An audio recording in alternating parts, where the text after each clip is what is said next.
Good evening, everyone. This is the regularly scheduled meeting of the Municipal Land Use Board of the Borough of River Edge. Today is Wednesday, January 26th, 2022. Time now is 7:31 p.m.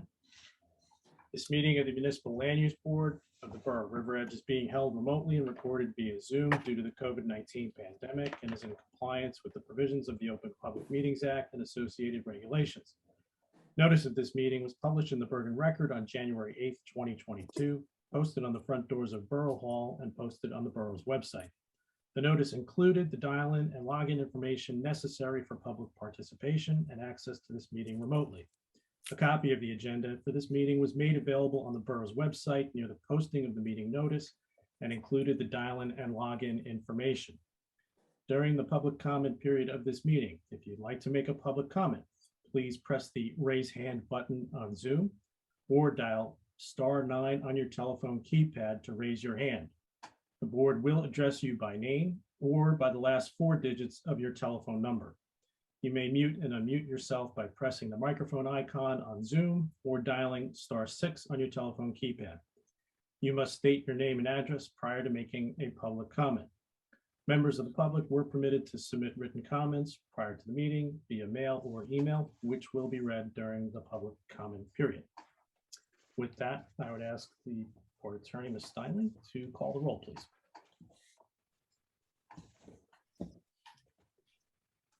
All right, the mayor is absent tonight. Mr. Taslin, Here. Ms. Boland, Here.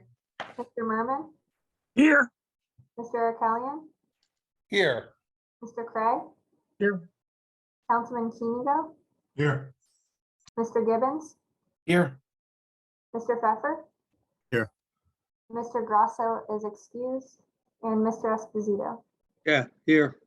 All right, and also present are Mr. Behrens, our board planner, and Mr. Costa, our board engineer. Thank you, Chairman. Ms. Stein.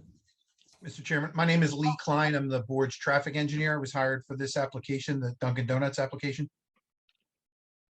Yes, sir. Good evening. Mr. Lee Klein. Good evening. How are you? Okay. First item on our agenda this evening is the approval of minutes from our January 12th, 2021 meeting. 2022 meeting. Draft of those minutes were circulated to the board. Any comments from the board at this time? Mr. Chairman, I have a comment.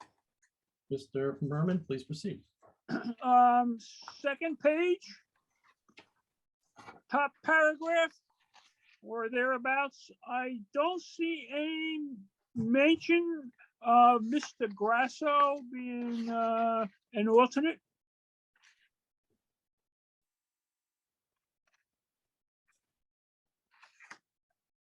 We didn't swear in Mr. Grasso that night, but we can put in a note that Mr. Grasso is, has been appointed to alternate number 1.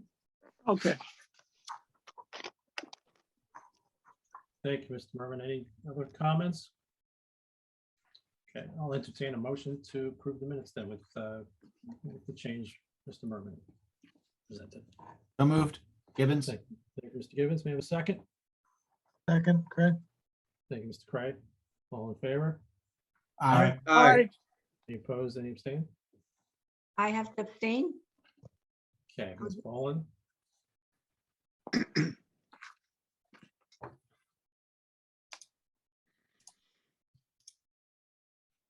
Our next item this evening is under memorializations. We have a resolution for granting a variance for maximum improved lot coverage to Elena Chimakova and Vladimir Volkanov for 322 Van Sorn Court, Block 109, Lot 34. Draft of the resolution was circulated to the board.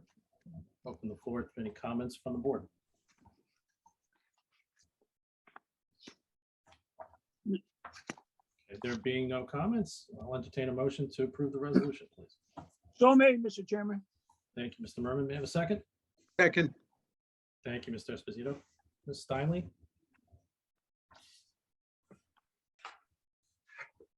I will only call the names of the members that are eligible to vote as the mayor and Mr. Cray voted no on the application, and Mr. Grasso is absent.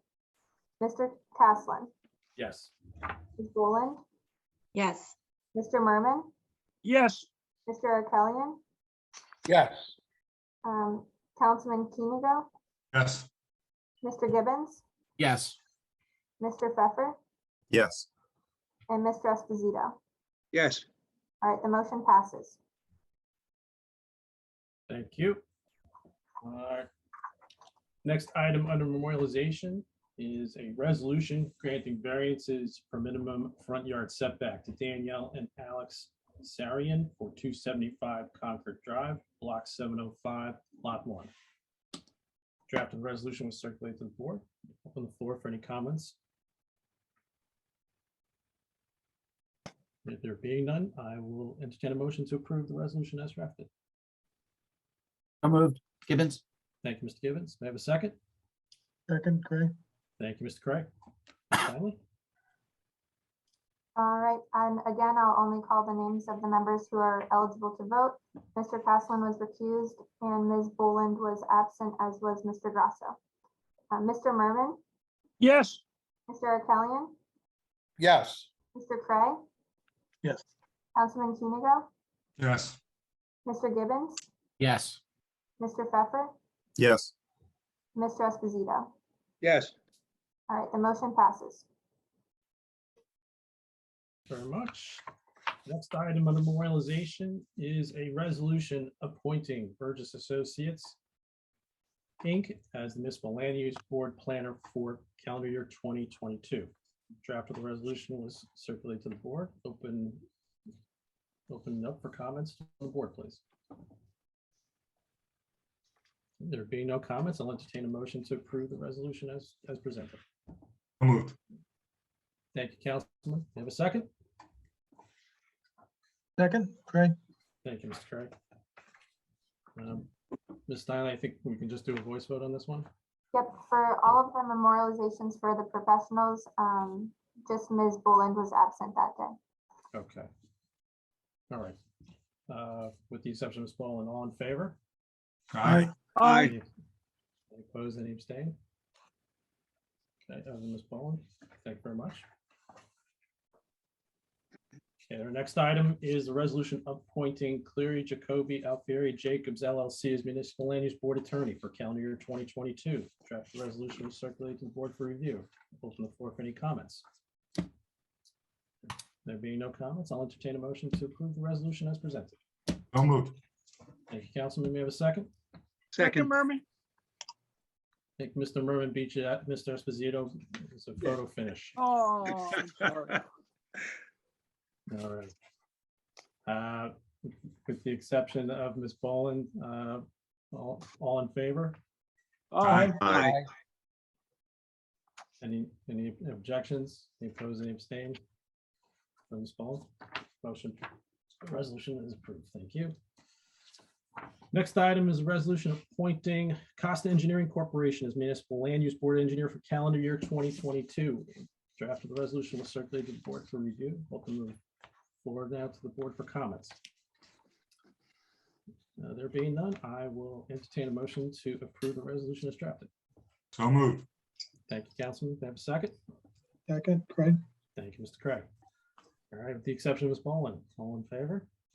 aye, Aye. aye, Any opposed, any abstain? Thank you very much. Resolution is approved. All right, next item this evening on our agenda is completeness review. The first item is Mary Powers, 291 Woodland Avenue, Block 115, Lot 8, seeking addition to existing dwelling, block coverage, setback, non-conforming use variances required. Ms. Steinle? Prior to this meeting, I reviewed the notice submitted and the proof submitted by the applicant and found them to be acceptable for the board to have jurisdiction to proceed with this application tonight. Thank you very much. Mr. Behrens? And I've been able to review the application materials and they appear to be complete. Okay. Mr. Costa? Mr. Chairman, ready to go. Okay, thank you, sir. Any questions from the board at this time? Okay, being none, may I have a motion to approve completeness of this application? So So moved. moved. Oh, okay, Mr. Craig. Give Move. Mr. Cray this, we'll give Mr. Cray this one. This time, Mr. Gibbons is the second. Ms. Steinle? All right, Mr. Caslin, Yes. Ms. Boland, Yes. Mr. Merman, Yes. Mr. Kelly, Yes. Mr. Cray, Yes. Councilman Kenigo, Yes. Mr. Gibbons, Yes. Mr. Pfeffer, Yes. Mr. Esposito. Yes. Okay, the motion passes. Thank you very much. Next item under completeness review this evening is 915 Kinder Kamak LLC, AKA Dunkin' Donuts, 915 Kinder Kamak Road, Block 206, Lot 4. Construction of a new Dunkin' Donuts with drive-through and an existing retail structure. Approval of preliminary and final major site plan and minor subdivision. Ms. And Steinle. for this application, since it's involving a D variance, I request that the councilman just go on mute and cancel your video because you won't be able to participate in this application. Does So- somebody want to text me when it's done, or is it just for a moment? And do the close the video for the moment. Thank Got you. So prior to this meeting, I reviewed the notice submitted by the applicant and the proofs sent out, and I found them to be complete and sufficient for the board to have jurisdiction to hear this application tonight. Thank you very much. Mr. Behrens? I'll note also that the application materials appear to be complete. So in that sense, the board could deem the application complete to move forward. I'll note also that the county has submitted some comments, which obviously the applicant hasn't had a chance to address. So at some point, we'll have to acknowledge those comments. That's why. Thank you, Mr. Behrens. Mr. Costa? Mr. Chairman, they can, in my opinion, they can proceed. And just to piggyback off of what Tom just said, when the application does, if the board so desires to hear this tonight, I think the county is very important. So I think just to piggyback off of what he said there. And it looks like we have a couple of astute attorneys that might be fighting this application. Mr. Klein, I know there was a question earlier. Mr. Klein has done work for the town in the past. And when this application starts, Mr. Chairman, I lost you on the screen because there's more than just the Hollywood squares tonight. I think you're on the right side. What I would suggest is just ask the applicant whether or not he's willing to pay for Mr. Klein's services, since this board runs on escrow. So I would go there when that comes up. Mr. Chairman, if I could just clarify my response to, and I apologize for indicating this earlier, the applicant is requesting a waiver specifically from Bergen County site plan approval. At this point, the county does have some issues, so it's up to the board whether or not they want to grant the waiver at this point to allow the application to move forward. You may want to hear from the applicant regarding this issue and the waiver request, or the board can make a decision otherwise. Okay. Any questions from the board on this point at this time? I do have a question. Tom, are you saying they're requesting a waiver of any approval or subject to? So there's a site plan checklist waiver requirement that says verbatim reference to, the item is reference to Bergen County site plan approval.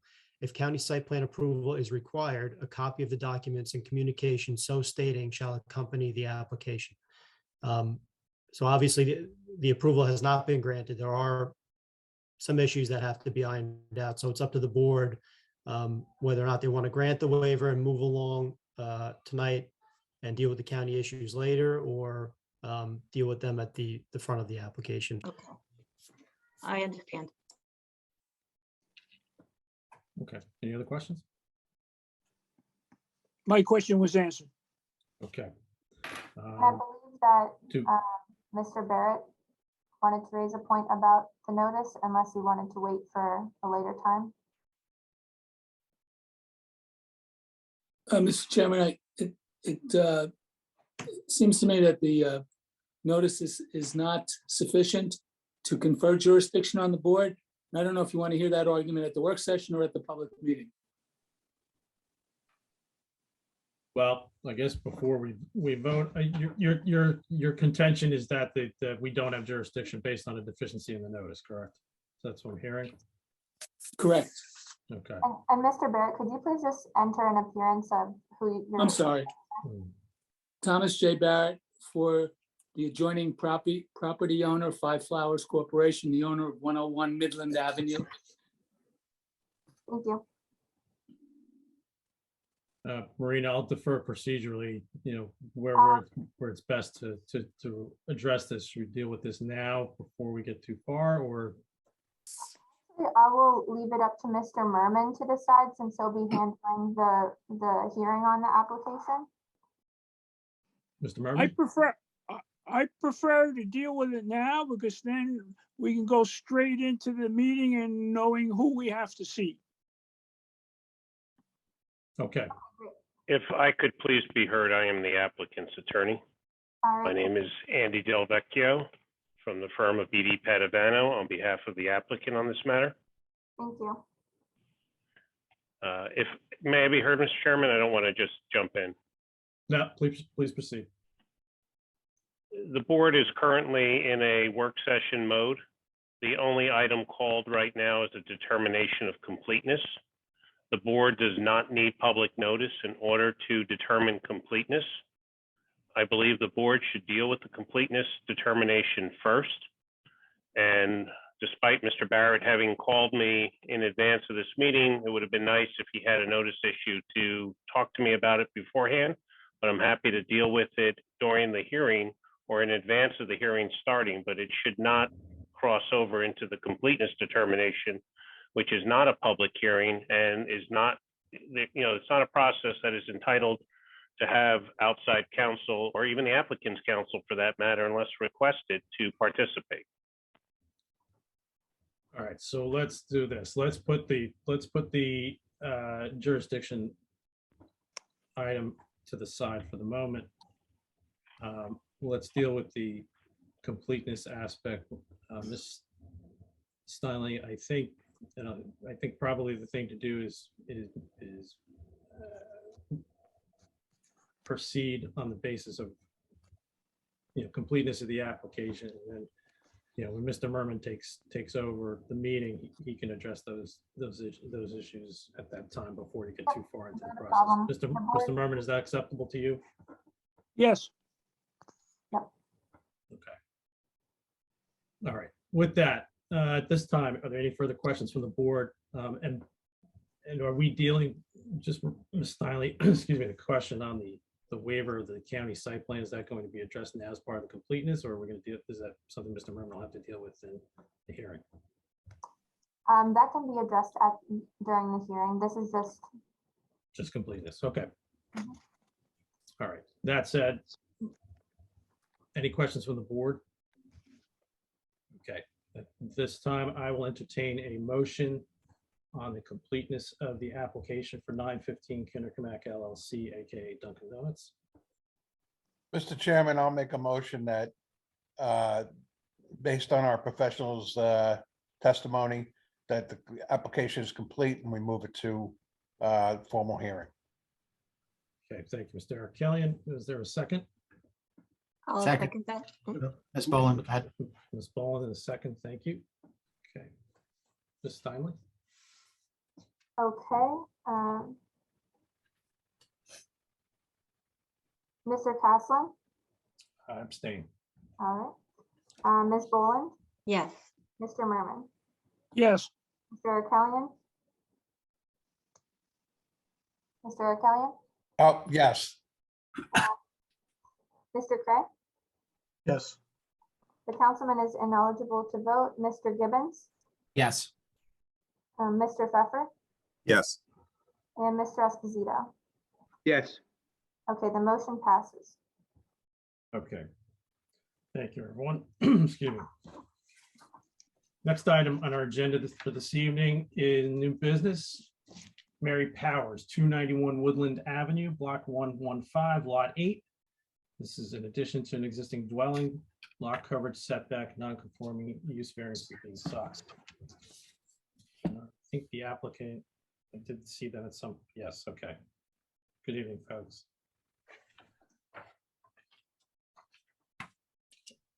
Is there anybody else appearing with you or just you? Hey, my name is Ankela. I'm the architect for the Powers family. Okay. All right, Miss Steinley? All right, so is it just the three of you for, okay. Yep. We can swear you all in. So everyone please raise your right hand. Do you swear or affirm that the testimony that you're about to give will be the truth, the whole truth, and nothing but the truth? I do. Okay, and so we can start with the Powers family. Could you please state your name, spell your last name, and provide your address for the record? Sure. My name is Mary Powers, Powers, and Mrs. Richard Powers, Powers, 291 Woodland Avenue. Okay, thank you. And Miss Yari, is that how you pronounce your name? Malelari, that's okay. All right, and then could you please state your name, spell your last name, and provide your business address and give the board some background on your experience and whether or not you've testified before the board? Sure. My name is Ankela Malelari. That's Enkela. Last name Malellari. I'm a principal with Brick City Reconstruction at 59 Lincoln Park, Newark, New Jersey. I am a registered architect in the state of New Jersey. My license is in good standing, and I have testified in other boards, Secaucus, Newark, Woodcliff Lake, Richfield, and I have been approved as a experienced architect in my field. Any questions from the board as to his qualifications? Any objections? Okay. Mr. Chairman, you need a motion to accept the credentials? I'll take one if you're willing to give one. Sure. So made. Thank you, Mr. Second. Mervin. Thank you, Mr. Gibbons. All in favor? Aye. Aye. Any opposed, any abstain? Okay, thank you. Okay. Okay. May I be allowed? Go ahead. Yes, if it's going to be you or the Powers, if you could proceed with your presentation. Yes, if I may be allowed to share, which I am sharing the drawings that have been provided to the board to start this presentation. So good evening, everyone.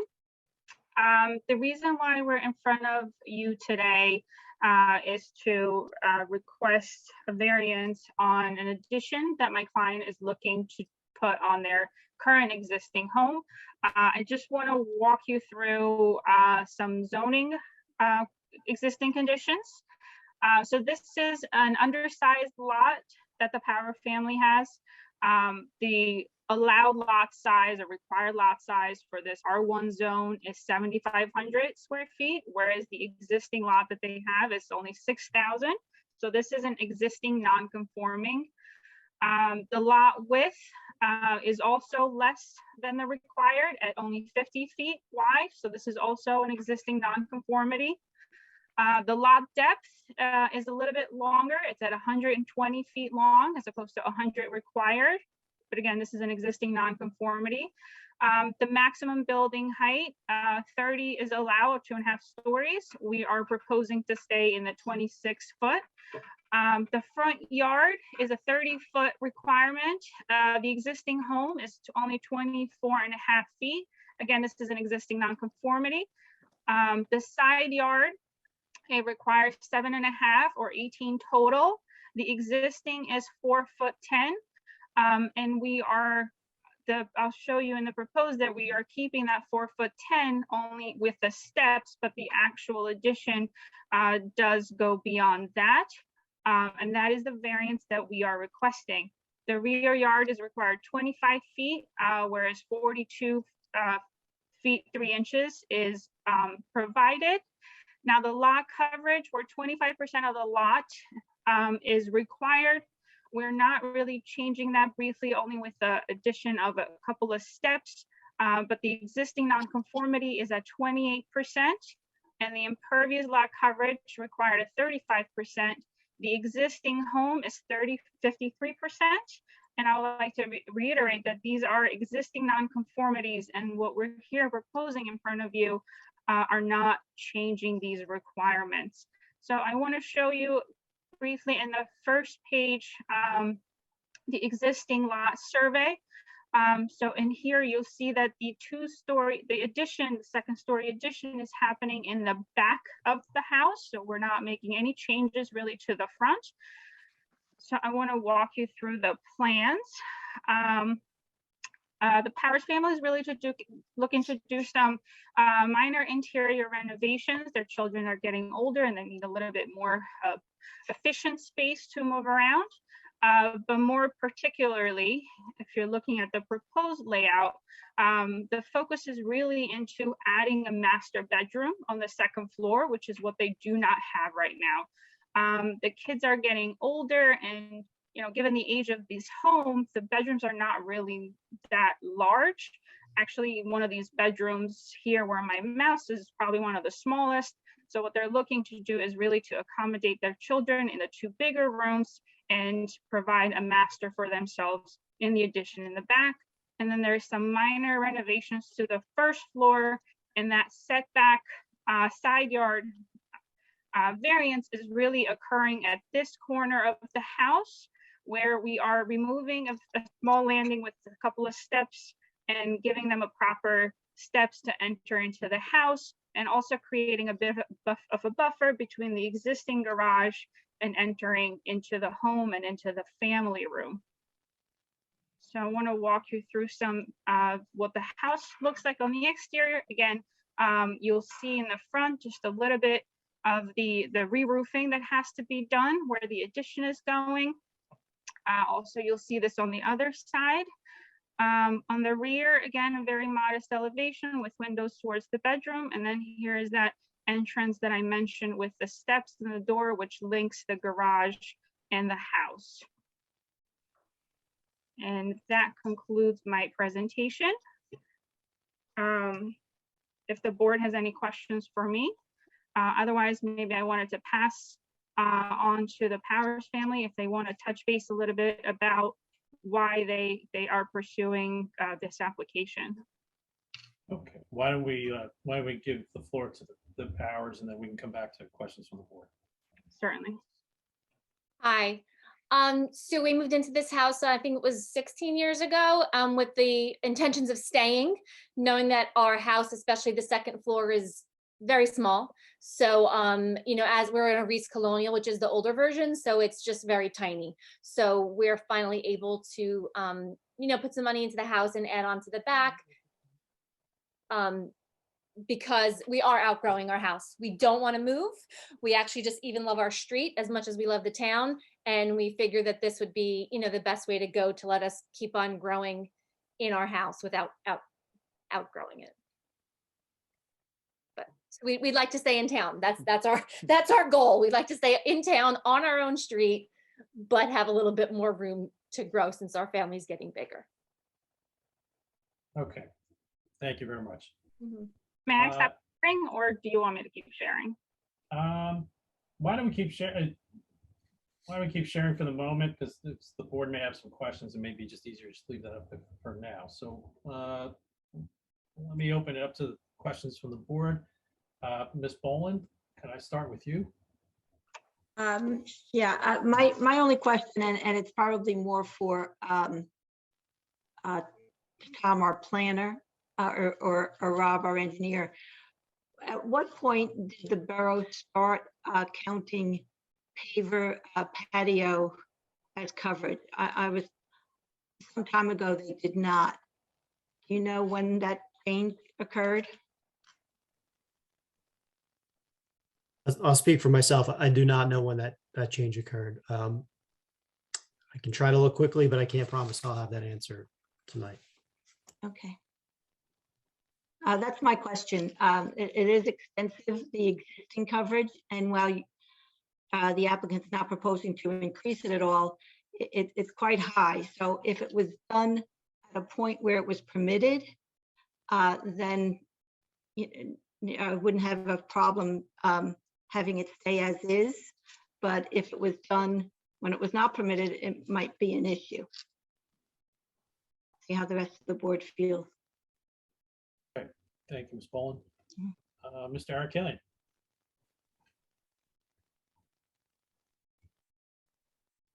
You're on mute. Sorry, let me unmute myself here. Can I ask that the share be brought up to where the calculations are again? So that's on the cover, the first page? Yeah. Yep, and can we zoom in on that, on all the way up at the top? Yep, okay, perfect. So I'm wondering when the variances were granted for a maximum lot coverage of 53%. Because I see they have it listed as pre-existing, where we know 35 is what's code. How did it go from 35 to 53? When did that happen, and when were the variances granted? Because I don't know, Tom, I don't know if there's any variances on that on file. I did happen to check the borough records. There was no indication that one had been granted, but that might be a question for the applicant in terms of. So know, I would ask either conditions. Mr. or Mrs. Powers or their professional, how we got to 53%. Hi, so we, about 10 years ago, we had the pavers replaced with an asphalt driveway, and there was concrete that wasn't on the original survey. So I don't know when that concrete was added, but it basically covered the entire side of our house, and there was a back deck. Yeah. We dug up all that concrete and put in pavers, and the contractor I had said that it didn't require any permits because it was the concrete, he was just replacing pavers with concrete, No, the other way around. or replacing concrete with pavers. So your testimony is, let's talk about the front first, Okay. where the driveway is. Your testimony is that the driveway was there and you just changed it from one impervious surface to another? What was increased was we widened that driveway, but there was an existing walkway and an asphalt driveway. So it was extended a little bit into the front yard to fit two cars side by side, but it replaced an asphalt driveway and a brick walkway. So your contractor, just to be clear, was expanding on the coverage on the front and told you that you didn't need a permit to do that. Is that what your testimony is? Yes. Okay. This was 2013. 13. I was pregnant at that month. 2013. So 53% coverage Mhm. and on a house in River Edge is way over. what's If I allowed. may, Mr. James, if I may interrupt, just to note that this is an undersized lot, right? Instead of 7,500 square feet, this is only a 6,000 square foot lot. So are you testifying that that changes the percentages because it's a smaller lot? Not that it changes the percentages, but it would be that much more challenging to stay within that 35% while having a driveway, a walkway, and a deck or a patio. I understand that, but what I'm curious is, are you testifying that because it's an undersized lot, it's okay to go above 35% when the town ordinance is at 35%? No, I am not Okay, suggesting. so then basically what you're saying is it's a smaller lot and we should be understanding, and I understand that, but 53% is beyond the scope I've ever seen this board's understanding. It's a definite issue, and because your contractor told you that permits weren't really required, doesn't necessarily fix this problem. So to me, it's a big problem. And I don't know exactly what to do to fix it for now. So I'm going to let some of the other board members speak and then I'll come back. Thank you, Mr. Arkelian. Mr. Gibbons? Yeah, I had a similar concern. Do we have any idea the overall square footage of the side walkway and the patio area? So forget the driveway for now, just everything from the side of walking to the left side of the property and all of what you're covering there.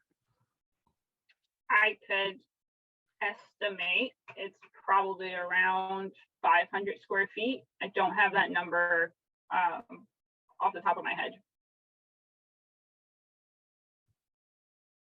So if I'm doing this right, then we're talking maybe 8% different Perhaps, ballpark. probably ballpark. Well, So even if excuse me, it's actually 870 square feet because the paver walk is 405 and the paver patio is 464. So I'm sorry, Ms. Boland, what was that number then? The total 8 what? According to the plan, the walkway is 405 and the paver patio is 464. So that's like But that walkway, if I might add, it probably starts further back. Like, I don't think it's just the part that Mr. Gibbons was looking for. So that's why I went a little bit under. Well, you'd rather have it over. I'm just trying to figure out how much of the overage is the patio and the walkway. And if I'm using that number, if my math skills are correct, we could be talking about 14.5% coverage in patio. I don't know if anyone wants to correct me in my math here. I know it's a general number, but the issue, I have a similar issue as Mr. Arkelian, that we're way over. I understand that, but if I may just bring up to this attention, the reason why we're in front of this board is the addition to the existing house, not Right. making any changes. I understand that, but we're still looking to grant a variance that has a 53%. You know, that's the problem that I would imagine many of us have. So pre-existing or not, you're still asking for a variance for what is there. You know, and no variance relief has ever been given as far as we know right now. So, you know, I would have to consider, you know, or recommend if the second floor is important, which obviously it seems it is, that the patio and the pavers might all have to go. And just throwing that out there, I don't know how other people will look at it. I get the undersized lot. I live on one. I understand. But it's a lot of coverage for this town. You know, so you are asking for variance relief for it. So it is a bit of a problem for the town. So I would just, you know, leave that for you to think about. That was my one main concern, and I'll leave the other board members for their questions. Thank you. Thank you, Mr. Gibbons. Mr. Pfeffer? Thank you. So just to stay on this point, but maybe clarify something, at least for myself, that's not completely clear. Is my understanding correct that the patio behind the house and the pavement next to the house was there previously to your purchasing the house, but the only change is that the surface material has been changed? You've got pavers instead of concrete. Is that accurate? I'm going to say yes. That's what they said. Yes. Yes, except the patio was originally a deck. So that deck was replaced with the paver patio, but along the side of the house was poured concrete. The whole thing that extended to where you see the pavers along the side of the house, all the way to the driveway. And the driveway was an asphalt driveway with a brick walkway. But right. And that so that covered where the patio is. It was a wooden deck. Okay. All right, so so next to the house, really, that nothing was added after you bought the house. It was just the surface material was changed, correct? All right. And then going to the front of the house, where we're talking about the driveway, you're saying that the driveway was expanded, but is my understanding correct that in widening the driveway, you did not expand the impervious material, but again, simply changed, you put pavers over the asphalt, and then you put pavers over the, I believe you said it was a brick walkway. Is that right? Yes. So the driveway plus the walkway, that whole area was not expanded, it was just resurfaced. Is that right? Or was it also expanded? The driveway was expanded a bit to fit two cars side by side, but all along the side of the house was already poured concrete. Okay, I understand about the side of the house. I'm just trying to clarify whether the sort of the boundary lines in front of the house. I understand that there was a driveway that was asphalt, and then there was a walkway that was brick. And that was all covered by pavers. But was that total space, the asphalt plus the brick, was that also widened? So if you look at the drawing of the driveway, correct? Where the driveway, where the driveway meets the street, you see where it says like DC? Yes. If you took that line on the right straight up, that's how wide the driveway was. Can you see my mouse moving around or just Angel? Yes. No, it's Yes. only mine. Oh yeah, there you go, Angel. So draw it up and then over to the right. So maybe a little bit more over. So we had this driveway. So this was not pavers, I'm sorry. This was asphalt, and then right up against the other people's property in the front of the house, there was a concrete walkway. So yeah, and Kella, like to the right of that a little bit. And yeah, a little bit more, like it went towards the backyard. Yes. All the way up. So the yellow is where there was concrete. The middle is where there was asphalt. And then the red was not there. So we like added that red part to extend it. So when we pull in, we have two cars next to each other.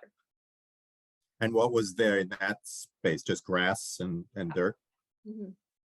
Okay. All right. And do we have, and so the rest of that, the sort of the, I don't know what we call it, the L part of it, that was the walkway that was initially covered with brick. That was brick. Yeah. Okay.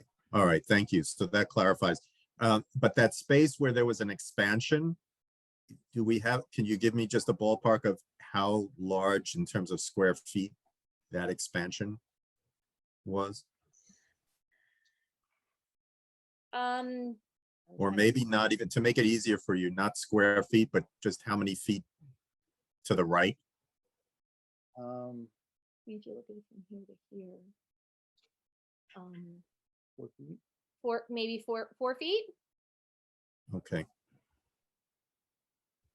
Because in the past, like we had the yellow walkway, so we didn't park on that. But if we tried to squeeze two cars in, we could. So we made it a little bit off to the side more so we can comfortably fit the two cars next to each other. Right. And so the original asphalt driveway, this is my last question, the original asphalt driveway and the brick walkway, were they there when you purchased the house? Yes. Yeah. Okay. And all right. Thank you. Sure. I was just going to say this yellow part up front, that Yes. whole thing, I know we talked about this, it went straight back. And even where there is no, there's grass there now, like this whole area here, all the way to the back was concrete, just like solid concrete. Got it. Okay. Thank you. And just for the record, could your architect please send a copy of the marked up version to our board secretary for our records? Yes, I'll make sure to save it and send it. I'll just save it right now. Thank you, Mr. Pfeffer. Mr. Esposito, Yes, any questions? none right now, no. Okay, thank you, sir. Mr. Craig?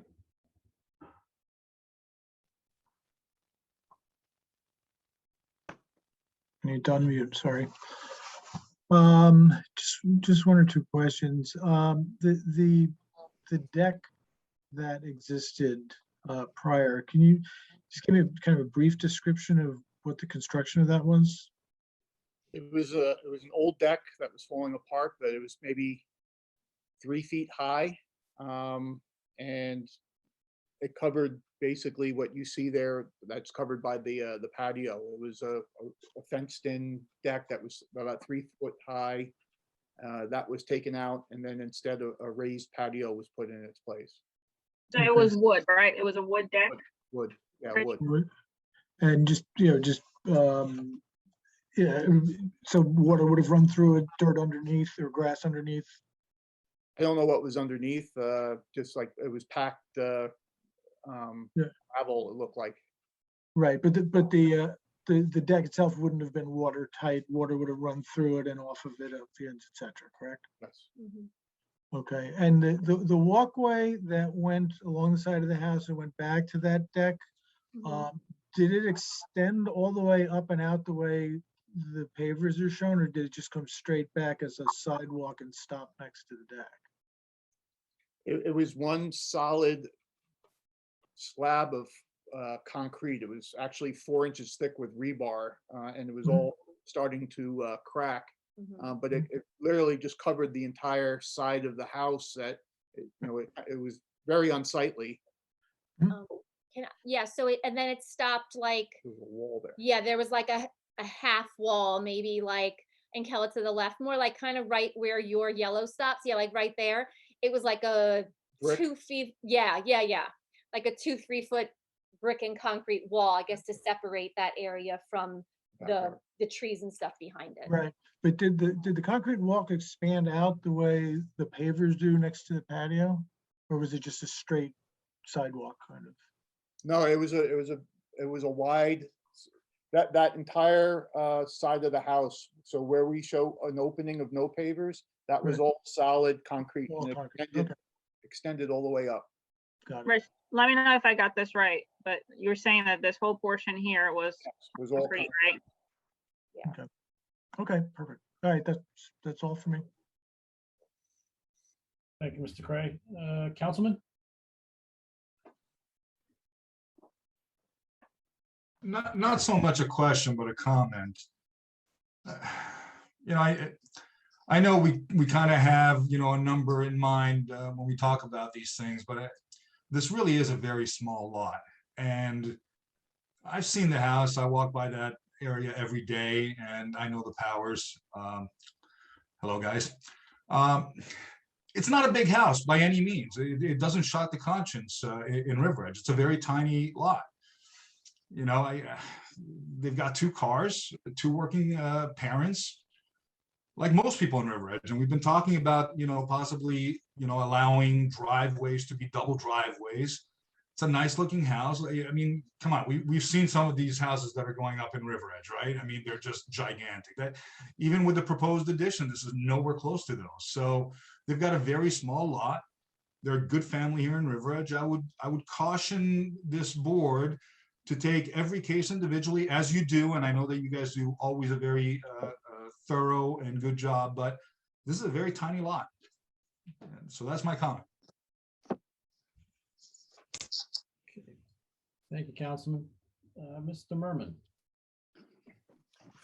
First of all, I agree that the 53% is extremely high.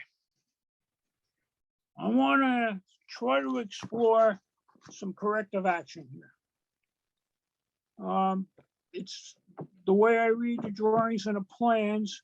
On the left side of the house, you have a side entry. Is that correct? Yes. Okay, I heard a yes. Yeah.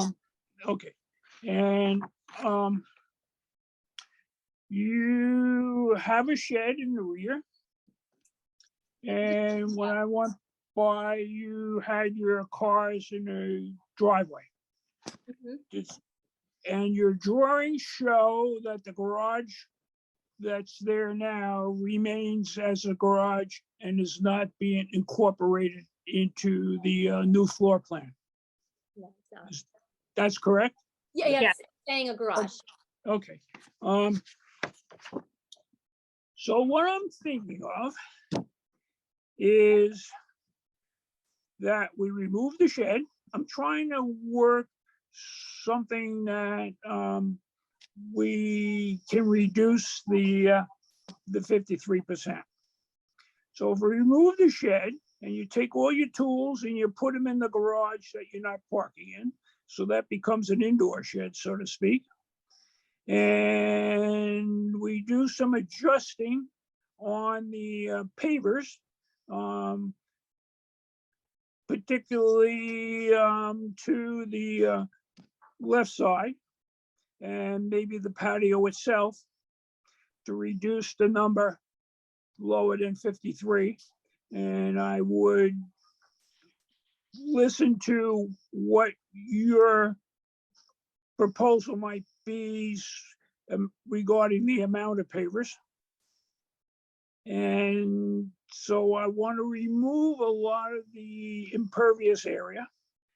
But then I also recognize that one of the main reasons we have this percentage is we have a general water problem, surface water problem in River Edge. And what I would suggest that a subsurface drainage system be installed to capture a lot of this excess coverage of pavers and so forth. And we could get into that a little bit later. So basically what I'm saying is, I'm looking for you to tell me what you're gonna be comfortably living with to reduce the surface area.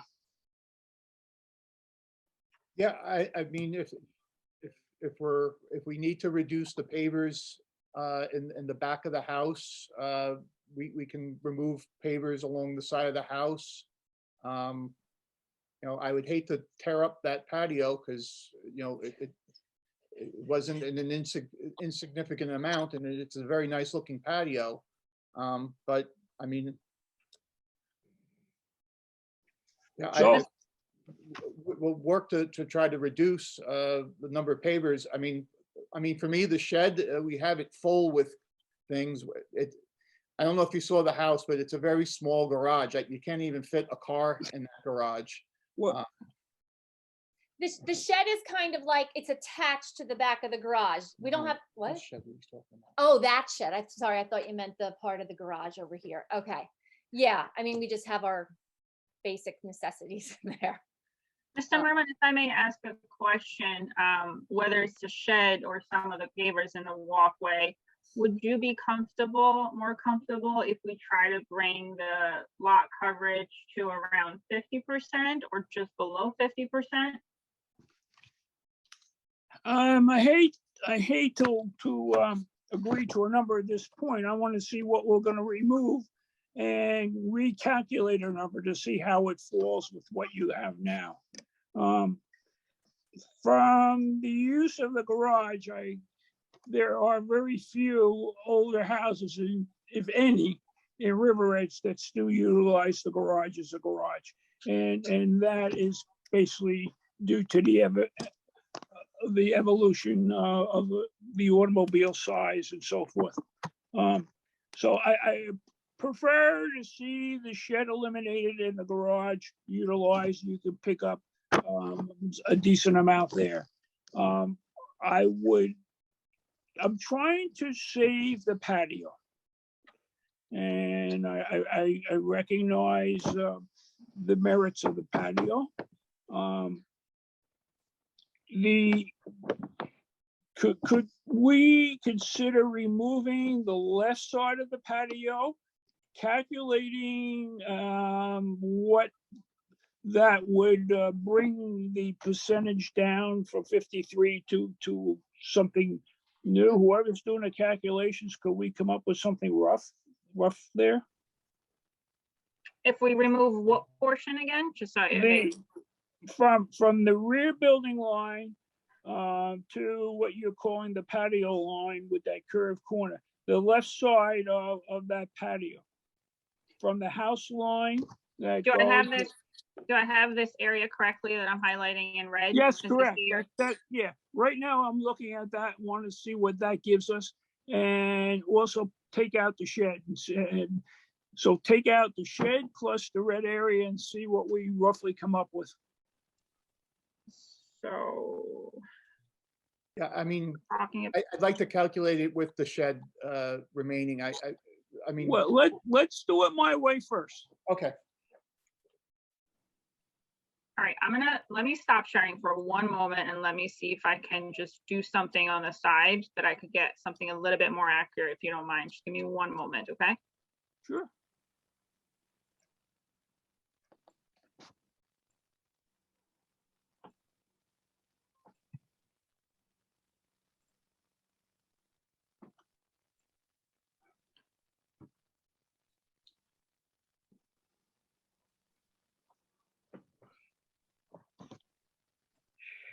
Mr. Chair, while she's calculating, can I just chime in real quick? Sure. So I realize that I may have come off a little strong in the beginning. When I see a 53% and it's not being addressed at all. That's probably why I came off a little strong. We're all neighbors. I understand that. I know you understand that. Certainly Councilman Caningo understands that. We also, as a board, have to look at your neighbors.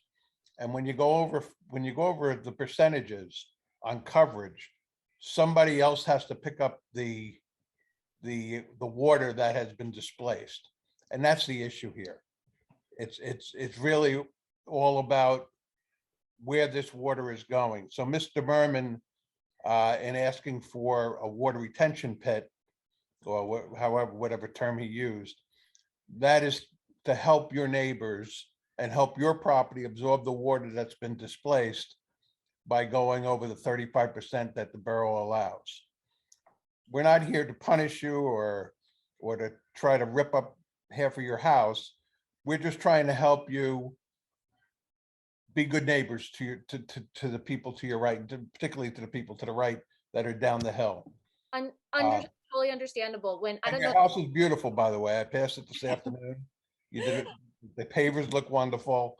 Thank It's certainly a nice addition to the home. And I don't think anybody's going to make you rip up the front part. Yeah. But some of the things in the back, particularly the shed, might be a nice give and take situation for us to be able to feel good about approving your approval. And while your architect is correct, the addition to the house really doesn't have anything to do with the coverage, because the coverage is already there. The fact that the coverage is there and it probably wasn't approved, Mhm. it is now a situation we have to deal with. Yeah. And I'm sure that your architect is going to advise you to ask for that variance when we're done with this, so you don't have to ever deal with this again. It looks like we have some calculations, so let's Okay. turn it So, back all over. right, so thank you for your time with that. Thank you. Okay.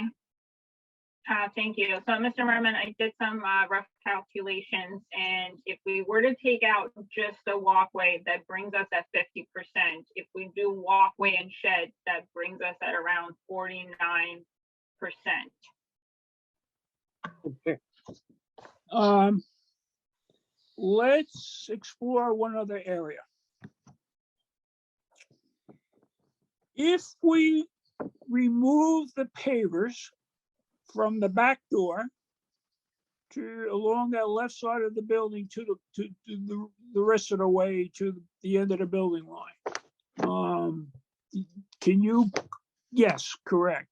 So if we left all the pavers leading from the driveway to the rear door, took the pavers out where the yellow is, and maybe the other two that we talked earlier, the red and the shed. Can you quickly calculate what that would result with? Just so I'm clear, you're looking to remove this? I'm looking to it's hard for me. I'm looking to remove what we had in the red before, including the shed, plus now the pavers from the back building line to the rear entrance. Back building line to the rear entrance. Yeah. In other words, if you took your red line and moved it before, moved that box down to the back door, what would that be? You're looking to remove this portion right here. Yes. Okay. Give me one moment, please. That's okay.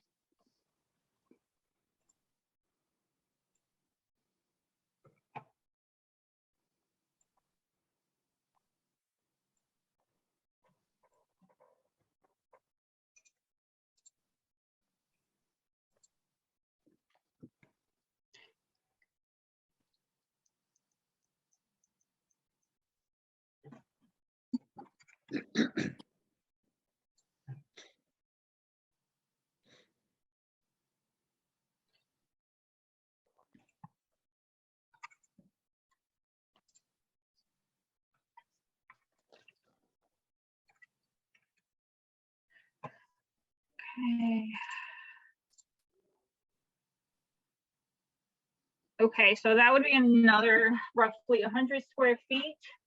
And again, if we keep the shed, we're at 47% impervious coverage. And I know that the Powers family would really love to keep the shed, so that brings us to 48% if we remove the shed from the calculation. All right. What I would propose is take out that remove the pavers for that last section we just discussed, which was what? I think you said 100 square feet? Yeah, it's roughly. Okay, and replace that with several flagstone or square blocks set individually, maybe maybe with a clearance of 18 inches to 2 feet between them. In other words, still give a walking surface to get from the back door up the side to the remaining patio. Do you understand what they're saying, Rich? Yeah, basically, So like what used to be concrete, make it more grass with the flagstone. Right. Yeah. So just kind of like adding. Right, exactly. That would still, and I could see where that would not necessarily be your normal access to the patio, which normally it looks like would be through the dwelling, but it would still provide access from the rear door if you came in the side there to get to the patio. We could. So I think functionally that would work out pretty good. Okay. But I still prefer to see the shed basically go into the garage area, that usage. And then we would be what, 40, did you say 7%? Was that the number? Roughly, yeah, 47. Okay. All right. So that's what I'm proposing at the moment. And I would like to see what the rest of the board members feel about that. So, Mr. Chairman, if you could poll the board members on that surface adjustment plus the drainage adjustment, the subsurface disposal of our rainwater. Okay. Ms. Boland, let me start with you, please. I think the applicant is very anxious for the shed, so I don't take exception with it being there, but I don't know that we need even those pavers to the rear, as long as they have access from the driveway to the addition. maybe remove those blocks as well. Take out that portion of patio that Mr. Merman said and the walkway, and I don't know that we need anything in its place. So you'd Well, be I back, think- you'd be back to the, you'd be back around 48% allowing for the shed. Are you suggesting no flagstone, like no No, hard no, surface? I don't know why you need access. You have access from the driveway to the addition. I don't know why you need it from there to the backyard. Well, the kids have their bikes in the shed, so instead of going through the house to get to the back of the shed, they usually use the side of the house. And I could let Mary and Rich speak more to this, but that's why they always had the walkway. And I think, you know, to Mr. Merman's credit, I think that was a good idea to propose, you know, removing the pavers and provide another hard surface that they can walk towards to the back. Yeah, I need something, you know, when it's raining or muddy to be able to walk to the back, to get access to the backyard from the front of the house. Okay. I'm open to, and you know, flagstone and how big it is. I just need to have at least some sort of stepping stones to get to the back of the house without, you know, tracking in mud, etc. And the reason why we need the shed, I mean, the whole point of us doing this addition is because it's a, you know, again, it's a smaller Reese Colonial. We're trying to get as much room. Our kids, you know, have all their bikes and a snow blower in there. Our garage, we don't use it for the car. We have, basically it's filled with tools and equipment. That's where I usually have all my saws and all that. So I like to just, you know, continue to explore, like if we kept the shed, what can I remove to make this happen? Okay. Can I, Mr. Chairman, can I just interject for 1 second? Sure, Ms. Costa. I guess the first question is, and that the contractor came in, I think you need to make sure that this happened. If the contractor came in and expanded over this without a permit, and this happened 10 years ago, right? Is that my understanding with the testimony? My wife, Or, I don't know. I lost everybody on the screen, so I'm not sure who's where or what. But Tom, I think Tom said that's what took place. But if whether you're at 53% or 48% or whatever the number is, you know, whether you remove some stuff or not, it sounds like the shed, you need the shed because of everything you have there with the children and everything else. The addition itself is only increasing it by 33 square feet, I believe. Was the architect? I lost you. Yes, just the steps are really just enlarged. So if I don't know if you can still see my Everything screen. else is sitting, right, everything else is sitting on top of the existing dwelling, Correct. right? So it's only it's going on top. It's just a little, it's not even an added level, it's a partial added level. Exactly. So I guess and I don't know where Tom went, but Tom, was a permit ever pulled for this? Did you ask Nicole or? We did look into the file and, you know, our records, not just for this parcel, but, you know, a lot of older parcels aren't necessarily complete. So it's hard to tell what was done when. Certainly the footprint of the building hasn't changed in a while and predates the ownership of the Powers. You know, based on their testimony and, you know, the limited information that we do have in the file, there was definitely a deck in the backyard. There was definitely a shed. And there was some area of concrete in the side yard. Yeah, I don't know how much exactly. So to some extent, they inherited this condition. Obviously, it may have been expanded by some amount. So it sounds like. I'm saying before we put the scarlet letter of P on your back because of the pavers, that's what we do here in River Edge. You'll have to walk around the entire block with this on you. But all kidding around, how many square feet do you think you added realistically? You said you had concrete. Realistic. I saw it. I saw the red line. We expanded it so we could get a car in there. Patio is what replaced the deck. That's the biggest expansion that we did with. All right, but the deck was, at one point, the deck was there. Yes. Okay, so you took out the deck and you put in the pavers, basically, right? Yeah, we did it all at once. Yes, it was. Okay, the pavers to the left, that's red right now. That was part of the deck, and that was never there. That was all solid concrete. So that was concrete. All right. I think, and I don't know where Mr. Merman went. I think you got to figure out. Yeah, but I can't. You know what? I can't see you because it's a split screen now, so I can't see you. I won't leave you. All right, there you are. So I guess, Mr. Merman, I think we need to figure out what was what before this, because it might have been there, this might be existing for years. And it could be in excess of 10 years. Well, So they might quite frankly be stopped because of that. I'm So to try to looking, get them to somewhere where they might not have to get to is what I'm trying to say. And again, I don't know. I haven't spoken to Nicole on this.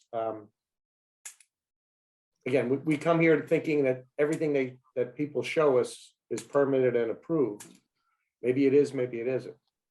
But I think you need to find that out first and then go from there, or come up with a reduction of how many square feet you want removed in order to put the deck up, in order to put the second floor addition on. well, That's that's where we sit, Mr. Costa, the second That's it. part of that. right. Whether, and again, whether they remove a paver in the front, on the side, in the back, around the corner, we don't care. Just that quantify that number.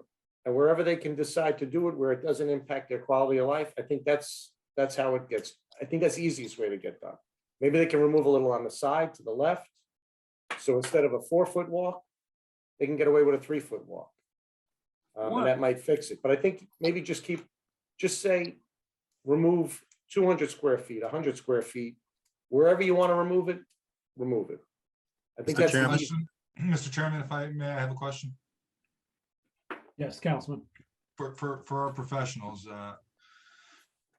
Would putting in additional seepage pits get the result that we want, which is to save the water flow into the neighbors and allow them to keep what they have now? Because again, Yes. I really don't think it's egregious. So perhaps there's a complete different way that we can approach this and allow them to have what they have and keep what they have, but we can, alleviate some of the concerns with rain.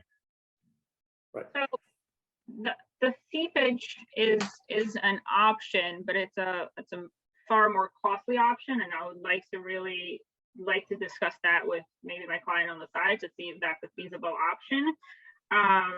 The property slopes to the back to the grass area, and that's where all the rain is really seeping into.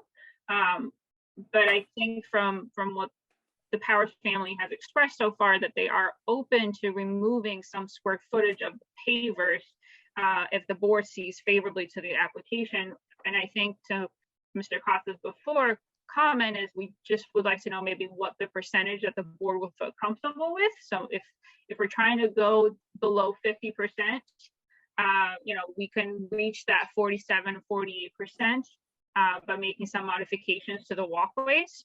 And I think the Powers family would be on board with that one. Does that answer your question?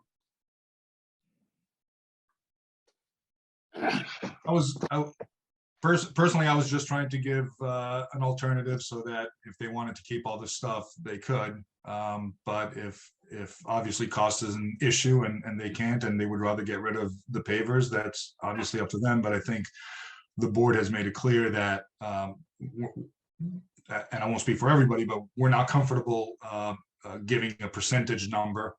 And I think everybody has expounded quite eloquently on what the issues are here. So I think it's now up to you guys.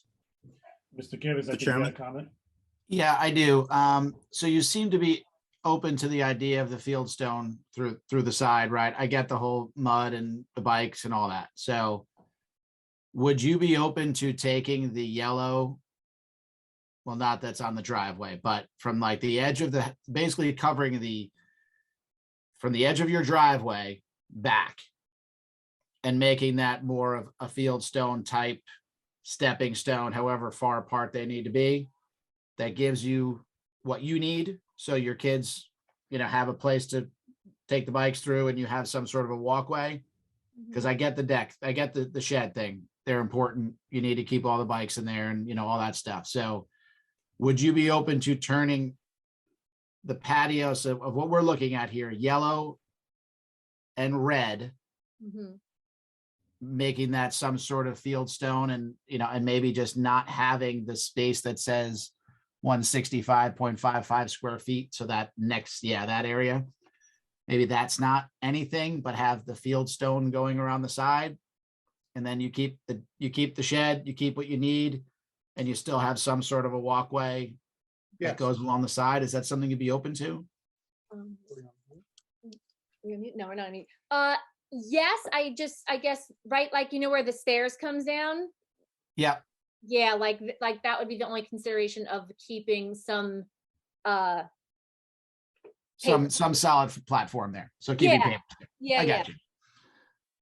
I mean, I'd be more amenable to be, to agree if, okay, something like that, but the rest of what we're talking about here, what I'm talking about here, of making that just a removable field stone type of thing, Mhm. that could alleviate some of our issues and allow you to keep the rest of what you need, the patio and the shed. Okay. So I'd be open to considering that if you're open to that opportunity. Okay, thank you, Mr. Gibbons. Let's continue, just go around the board quickly. Mr. Pfeffer? Thank you. Yeah, I originally and actually still am in the same camp as Council Member Chinigo. I really don't think that in this situation it warrants forcing any major changes. First of all, because it's on such a small lot. Secondly, because this was essentially covered land when they acquired the house. And so I don't feel comfortable with, trying to go back in time and change what was done before they even bought the house. That being said, the powers have now very graciously, I think, and very, very accommodatingly is what I'm trying to say, although I don't know that that's a word, have accommodated the board by agreeing to the changes that Mr. Gibbons just described. And if they're willing to go along with that plan, then I think that's really as far as it should go. We could always try to squeeze a little more, but I don't think that's fair to them, and I don't think it's appropriate. So I think where I come down now, if I had to, is to go along and support what Mr. Gibbons was just proposing and what I believe the powers have graciously agreed to in the spirit of compromise. And I really don't think we should spend too much more time trying to squeeze another few feet here and there. I just don't think that's the right way to approach this. Thank you. Thank you, Mr. Pfeffer. Mr. Esposito? Yeah, I going along with this myself. I like what has been done with such a small lot to work on. And I'm just, the field stone is going to help. And I think that's going to help if we can do what we're supposed to do. Thank you. Okay. Thank you, Mr. Esposito. Mr. Craig? Yeah, I think I kind of probably mirror what most people are saying. I think there's improvement in the approach that Mr. Gibbons laid out over the existing condition, but and it can be accomplished reasonably efficiently and cost effectively. We're going farther, whether it be seepage pits or anything else, starts getting into something that feels punitive and should be avoided. And I guess just one kind of comment. I haven't heard any testimony that there is any significant drainage runoff problems that have been brought up. So, that kind of adds to if we can get some improvement here based on the things that were discussed, I think we're probably in a pretty good place. Okay, thank you, sir. Mr. Arkelian? Sorry, yeah, I'm in agreement. I don't want to rip their house apart, that's for sure. These things, sometimes slip through the cracks. And it sounds like they're willing to work with the board on making the fix that Mr. Gibbons suggested. And under the circumstances, because it is such a small lot, and The addition looks like it's going to beautify the neighborhood even more. I'm okay. As with Mr. Costa, I'm having the same problem with the small screen, but I think I've covered everybody. So at this time, let's open it up to Mr. Merman. Do you have anything further before we move to? Yeah, I just want to clarify something. I understand the pavement adjustments. I understand that we're looking to retain the shed, but I'm not 100% sure on subsurface drainage disposal. And I believe that that is a vital part of the excess water being removed from the surface. So maybe Mr. Gibbons, your plan of putting pavers, not pavers, stepping stones back to the patio and the staying. I believe you said you included the subsurface disposal. Is that correct or incorrect? I did not mention subsurface, no. Okay, all right. So, Mr. Chairman, I think that the way I look at it, from an engineering standpoint, it's my opinion that the subsurface disposal is a necessary ingredient. Thank you for that. Let's open to the public for comment at this time. May I have a motion to do so? So moved. Thank Gibbons. you, Mr. Thank you, Mr. Second, Gibbons. Craig. Thank you, Mr. Craig. All in favor? Aye. Aye. Any opposed, any abstained? Okay, at this time, we're now open to the public for public comment. Can we just end the share so that I can access people? Thank you so much. So if anyone has a question, just raise your hand and I will allow you to speak. And this is just on the powers application Yes. at this point.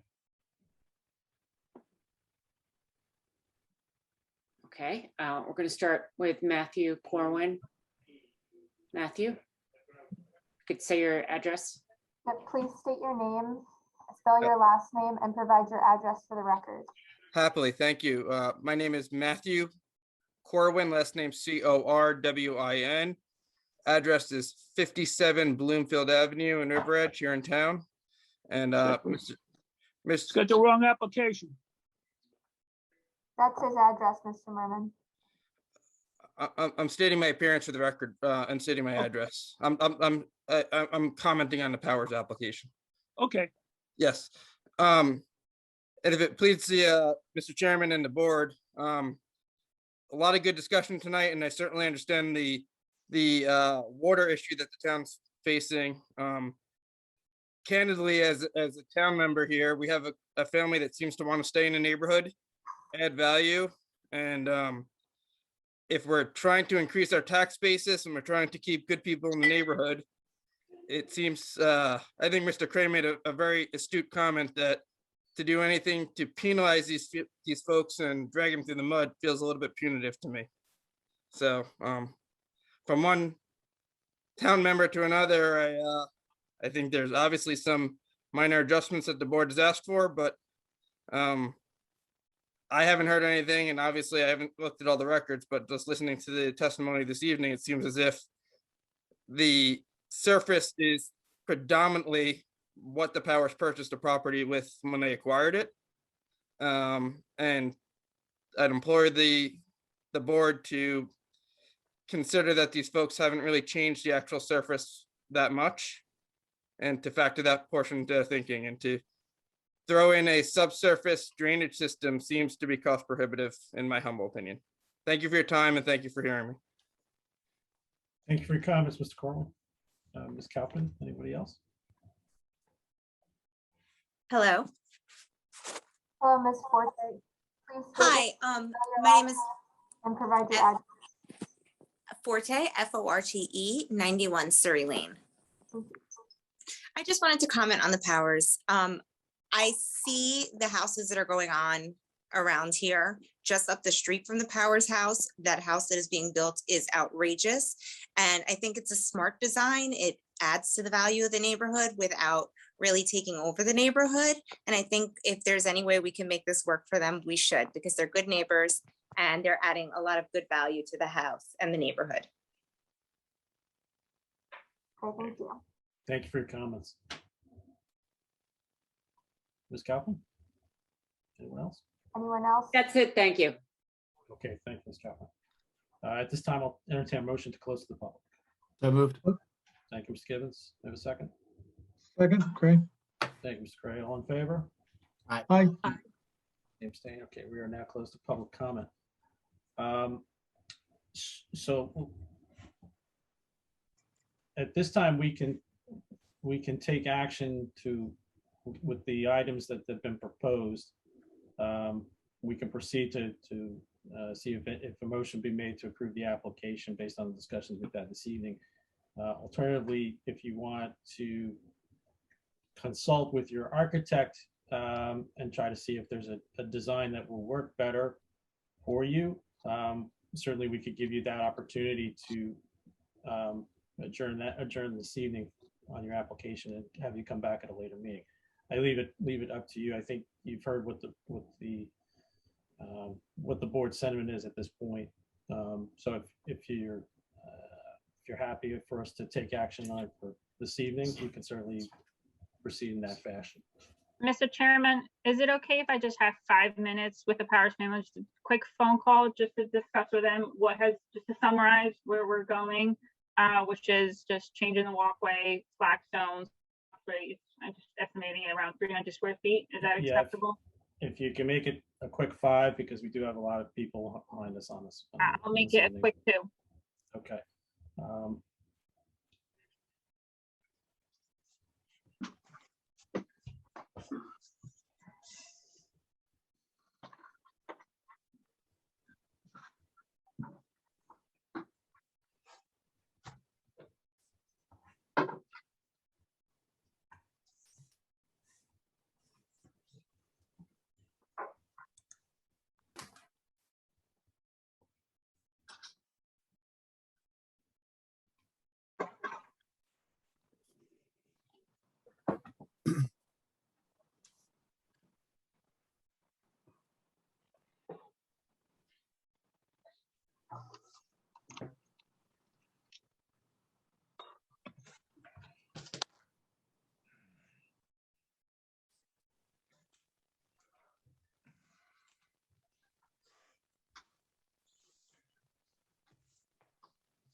Okay, thank you, Mr. Chairman.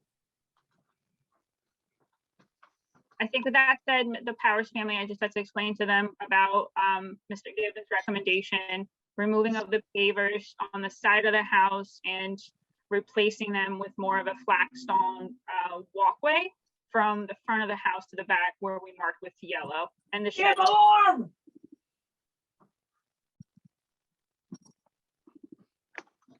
I don't think that was at me. Sorry about that. Please continue.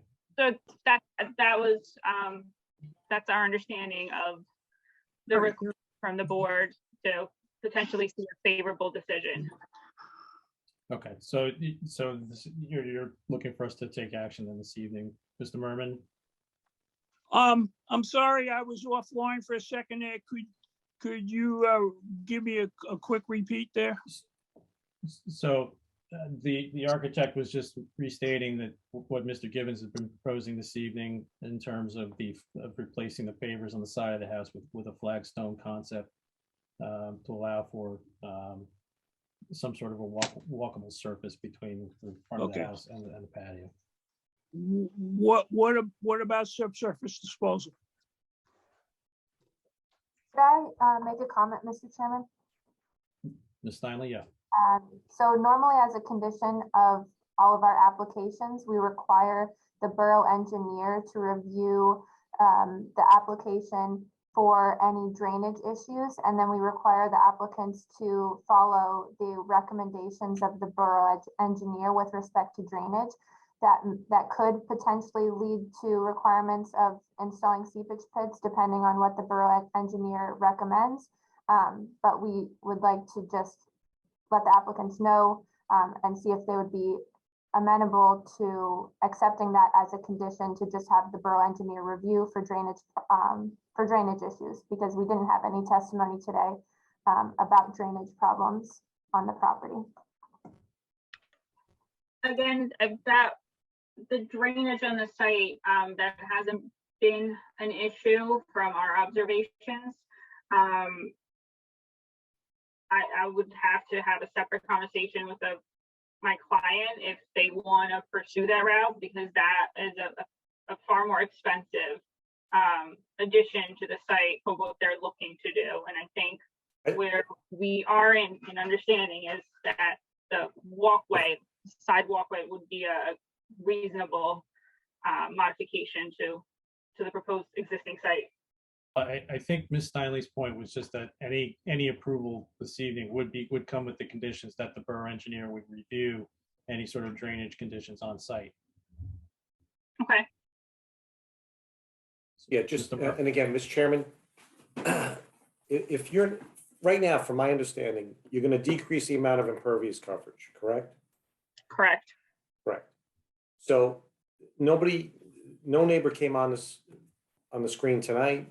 I don't know anybody that's contacted the borough. No one has contacted my office. I don't know, Tom, if any of the neighbors contacted you. The only caveat would be when you put the second story on, where is the roof leaders heading? Where are they going? And again, don't direct them towards your neighbors. Wherever they're going today, it shouldn't increase the impervious surface. You shouldn't increase the amount of runoff. But again, from a second floor, if they're directed to the neighbors directly, maybe you're going to have to obviously move them in a different direction. But as long as we're decreasing, it's not a problem. You're not moving soil, which is a good news for you, because otherwise you have to pull a soil moving permit, and that would trigger the stuff, because it would be additional impervious. So right now, I don't know where Marina went. She's off the screen. But I don't think you're going to have an issue there. And again, as long as you do not direct the roof leaders towards your neighbors. And I mean, obviously they're going to be directed at some point towards the neighbors, but not immediately towards, to the left or the right. So their roof drainage is actually connected underground. So it will be connected again to those underground pipes. So it will not be draining on the surface nor going to any neighbors. So maybe there could be pits there already then. There might be something near a dry well. Correct. All right. Okay. Well, but again, there's a caveat. If it becomes an issue, then you're going to have to do something. You're going to have to get a shovel, some stone, and you get the plastic ones on Route 17. That's all. No big deal. All right, because you're not going to be able to get in the backyard anyway. You're not going to be able to get a machine in your backyard, so it's going to be very difficult. So I'm good with it. If the board is good with it, I think it's fine. Mr. Chairman, would you entertain a motion? I'm just about to ask for, based on the discussions we've been having this evening, the conditions that have been presented at this time, I would entertain a motion on the application from the board. All right, well, I will make said motion. I would make the motion at block 115, lot 8 on 291 Woodland Avenue to approve the variance for maximum lot coverage, maximum improved lot coverage, minimum front yard setback, and minimum side yard setback with the plans discussed. And I guess those plans would just have to be presented if the architect could submit that to the board, removing the side walkway pavers leading up to the back deck or the back patio, with the exception of leaving a walkway with the stairs on the side of the property. And then this would obviously be subject to our board engineer's approval. Does that suffice, Ms. Stinley? Yes, I know that the board discussed not wanting to provide a percentage, but that might be helpful just for the record. But I don't have said percentage, but it's what was discussed. I don't know if we can require a redrawing of what we discussed, leaving a portion for the stairs on the side of the property and eliminating all pavers to the back along the side of the property all along the left side of the property is really what we're asking for. Not exactly asking for a percentage. We're asking for a certain amount to be removed. Like you want to say the building line in the rear to the building line in the front? I'm not sure how it had to be said, but it does, With the we exception did of the- discuss allowing a little bit of a step The step at the bottom. at the bottom of the stairs to allow, Okay, Chairman, Mr. Chairman, can we add a verbiage that's something along the lines of, so long as the impervious coverage stays under 50%? Because I think that's kind of what we were looking to get, where we were looking to get at this point. Ms. Steinle, is that something we can accept? we have done that in the past, saying that they must remove all of XYZ, and then the improved lot coverage can't exceed a certain percentage. Okay. Mr. Gibbons, that work for your motion? that's fine by me. However, we need to do it, to make this work for all involved. That's fine by me. Okay. Mr. Chairman, Mr. Pfeffer? unless I didn't hear completely, but I don't think Mr. Gibbons mentioned the, what is it, field stones, flagstones, some kind of stones along the side. But I think that should be included. Would So that be allowing for the installation of fieldstone right? pavers, I guess, is that the term for them? I'm not 100% sure. Can I offer stepping stones? Sure. Whatever the product that they want to purchase is fine. We're not going to hamstring them to a certain product. Ms. Steinle, you Okay, so got it? Got a lot of notes. we're granting all of the variances for maximum improved lot coverage, minimum side yard setback, minimum front yard setback as requested by the applicants, a maximum improved lot coverage up to not to exceed 50%, and revised plans must be submitted indicating removal of the side walkway pavers from the front of the home to the rear of the home, except for a landing at the side entrance. If that's accurate. And allow for the installation of stepping stones along the left side of the Allow property. for the installation of stepping stones and comply with borough engineer review of drainage. Sounds right. All right. May I have a second to that motion, please? Second. Okay, I think Councilman Kenigo beat you, Mr. Pfeffer. That's okay. You can give it to Mr. Pfeffer. It's fine. Okay. We can As long as share they get 50. their variance. Exactly. Mr. Gibbons with Mr. Pfeffer as a second. Ms. Steinle, if you would call the roll when you're ready. Okay, Mr. Caslin, Yes. Ms. Boland, Yes. Mr. Merman, Yes. Mr. Kelly, Yes. Mr. Craig. Oh, I think you muted. I apologize. Yes. Okay, Councilman Kenigo, Yes. Mr. Gibbons, Yes. Mr. Pfeffer, Yes. Mr. Esposito. Yes. All right, the motion passes. Congratulations. everyone. Congratulations. Thank you, everyone. Thank you. We Have a great appreciate night. your Congratulations, efforts and folks. compromise Enjoy. this evening. Thank you. Congrats. Thanks a lot. Bye-bye. All right. Next item on the agenda this evening under new business is 915 Kindercamack LLC, AKA Dunkin' Donuts, 915 Kindercamack Road, Block 206, Lot 4, constructing a new Dunkin' Donuts with a drive-through and an existing retail structure. Approval preliminary and final major site plan and minor subdivision. At this time, I am going to cede the meeting over to our Vice Chairman, Mr. Merman. And Mr. Merman, I Thank you. cede control to you. Okay, thank you. Do we have the applicant's lawyer, Mr. Delvecchio, on board? I am on, Mr. Chairman. Thank you. I'm sorry, Okay. Mr. Merman, just to step in real quick, Mr. Caslin and Councilman Kenigo are going to leave the meeting now because they have to be excused from this application. Okay, and, okay, can you take attendance then, please? Good evening all. Good night, everyone. Bye-bye. Good night. Good night. Good day, Mr. Councilman. We'll do a revised roll call for this application. Ms. Boland, Yes. Mr. Merman, Yes. Mr. Kelly, up here, Sorry, yes. Mr. Cruz.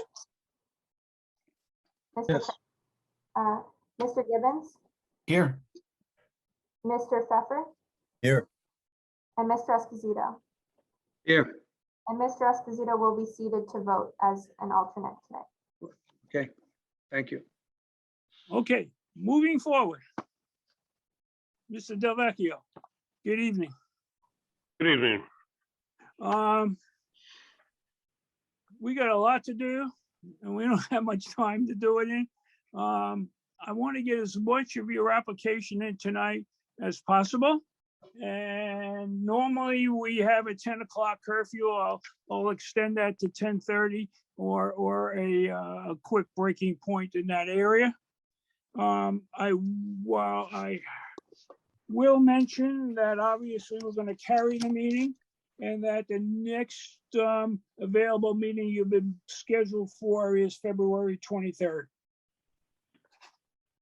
And while we're doing housekeeping, so to speak, just to give you some advance notice, so to speak, there's been a request that your signage and architectural elevations be colorized and resubmitted, so that will give you now some time to produce that and distribute copies to the land use clerk, and he'll get them to the appropriate people. So now, Ms. Stinley, it looks like we've got, the first thing we have to do is listen to the objection that's been raised and rule on that before we proceed. Is that correct? Yes. Okay, so Mr. Barrett, I guess you're on. Thank you. Thank you, Mr. Chairman. Pardon me. As to Mr. Delvecchio's comment about my not contacting him, there was an issue that had to be resolved last week. And as a result, I didn't get to sit down and work on the application until the beginning of this week. And I apologize, I normally would have contacted him. However, having said that, I think that the notice itself is slightly misleading for those who don't know the property. The notice talks about the property being currently utilized as a bank. It has not been utilized as a bank since June of last year. The bank closed and moved all of their operations to their office on Main Street. It talks about dividing the property and improving it with a restaurant with a drive-through. Not to insult the fast food community, but I myself would not call the Dunkin' Donuts a restaurant. I think that we have a situation where there is a vacant piece of property that can be used for a myriad of uses as permitted in the C1 zone that vary in parking requirements. The least restrictive is probably the bank use with the requirement of one for every 250 square feet. Retail use would require one for every 175, one for every 150 square feet up to 2,000 feet, I believe it is, and then one for every 175 square feet thereafter. I'm simply trying to make the point that if people were alerted that we're dealing with a proposal for a Dunkin' Donuts, which is mentioned on the second page of the notice, that it might draw more attention. And similarly, if they knew that none of us know, unless there is a lease out there for the 4,000 some odd square foot empty bank building, we don't know what's going to go there. So it's very hard for a member of the public to decide whether they want to participate or not. And as the appellate division said in the case of ProMart versus Lacey Township Planning Board, that the purpose of the notice is to inform the public in a common sense manner of what it is that the applicant seeks. And then they can determine whether or not they, the members of the public, should seek further information. And without the basic information, the court said that they weren't assured that the general public understood the nature of the application, particularly in view of the variety of potential commercial uses under the Lacey Township ordinance. And again, the notice itself has been found to be jurisdictional. And again, whether or not people participate depends on whether they know what's being proposed. Someone who could be affected by the proposed development need to be fairly apprised of what it is that's being proposed. Here, we don't know. We know that, again, if we go to the second page of the notice, but somebody might not have read that far, that indeed they're proposing on the vacant portion, or to create a vacant portion, because right now we have one lot. And we know that they want to put in a Dunkin' Donuts, seeking more than 2 baker's dozen in variances. I counted a total of 27 variances that would be required for this application. Again, the court has ruled that the notice has to apprise the public of what it is that's proposed. And I don't think that this notice did that. Secondly, the notice speaks of obtaining a minor subdivision. The borough's ordinance in section 366-4 defines a minor subdivision as one which fronts on a minor street, does not adversely affect the development of the remainder of the parcel or adjoining property, and is not in conflict with any provision or portion of the master plan, official map, chapter 216 zoning, or this chapter, meaning the subdivision chapter. I believe that in light of the fact that A, it's not on a minor street, B, it's in conflict with the zoning ordinance, that it is a major subdivision. In addition, it talks about the bank needing 28 parking spaces, and that's true if it was being used as a bank. However, depending, as I said before, on the future use of that building, retail would require 32 spaces. Fast food, so if another fast food went in there, there'd be another 40 spaces.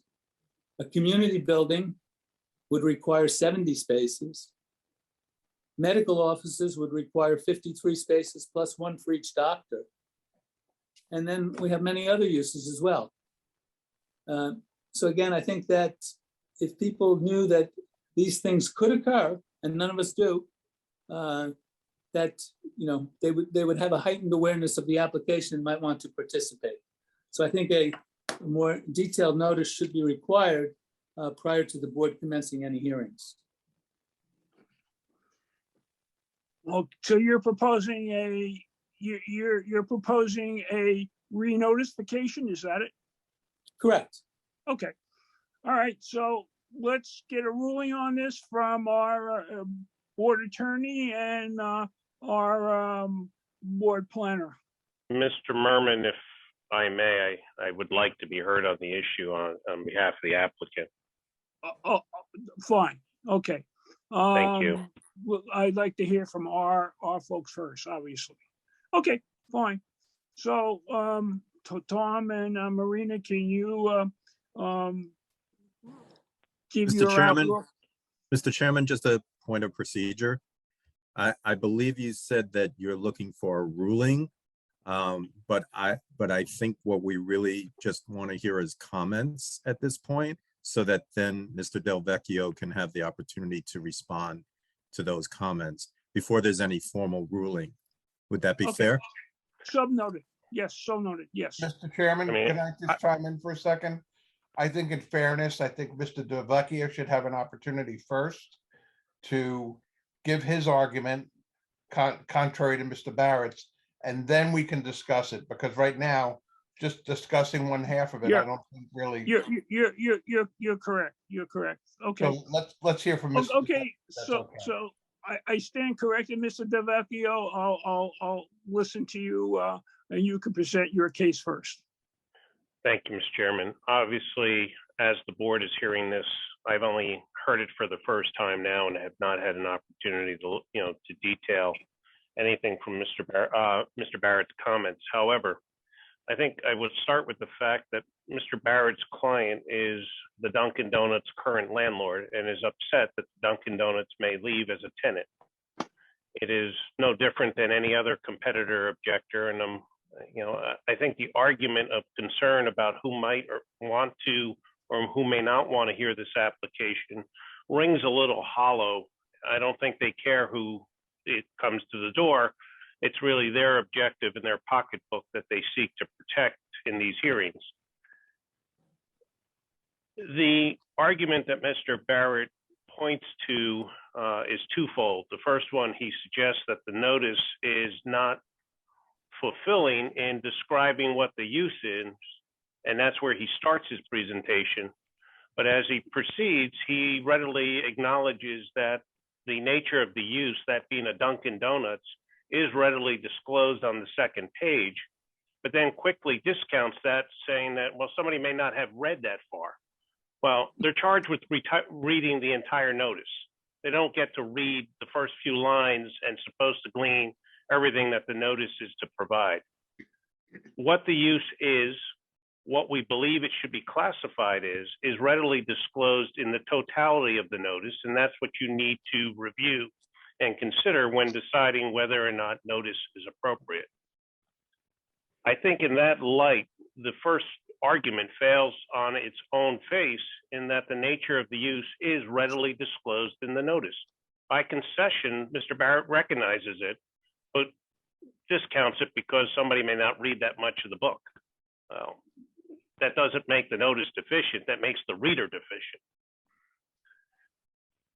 The second argument is a step of conjecture even further, suggesting that the parking variance may not be properly disclosed because the nature of the use might be something other than a bank. Let me start with the proposition and the concession, if you will, that the applicant was prepared and is prepared to make in its substantive presentation, had we gotten started with that first, is that we are seeking approval for the Dunkin' Donuts and for the use of the bank building as a bank. And if it's going to be used for anything other than a bank, we would come back to this board for further approvals. We can't be charged to go out and find a tenant before we come to the board for an approval. So whether or not the property could be used for a civic center, whether it could be used for an airport or a retail building, is irrelevant to these proceedings. The applicant is proposing approval as a bank, and we're prepared and will readily accept the condition that we would come back to this board for additional approvals if anything other than a bank would go into the existing bank building. And that's what it is. Even though it is not an active use, it is a protected pre-existing use, and the property is a bank building regardless of whether the doors are open or not. So it is accurately described in the notice and in a common sense manner that everybody understands, except those looking to cause mischief in the process. The final argument raised and suggested is whether or not the application is properly a minor subdivision. And I think there is a little bit of legal linguistics going on in torturing the interpretation of what is a minor subdivision. We all need to first recognize that a minor subdivision and its meaning is defined by the municipal land use law by statute and is not readily able to be revised by local ordinance. The statute dictates what a minor subdivision is, and it dictates it pretty clearly. Interesting to note, of all of the very extensive review letters that we received from your board professionals, not one of them questioned whether or not we were a minor subdivision or not. And that is not by happenstance. Your board professionals were very thorough in their review. And the fact is, this is a compliant subdivision, and that's not to be confused with a compliant structure or setback on the property. The lots as they are proposed to be created are fully conforming.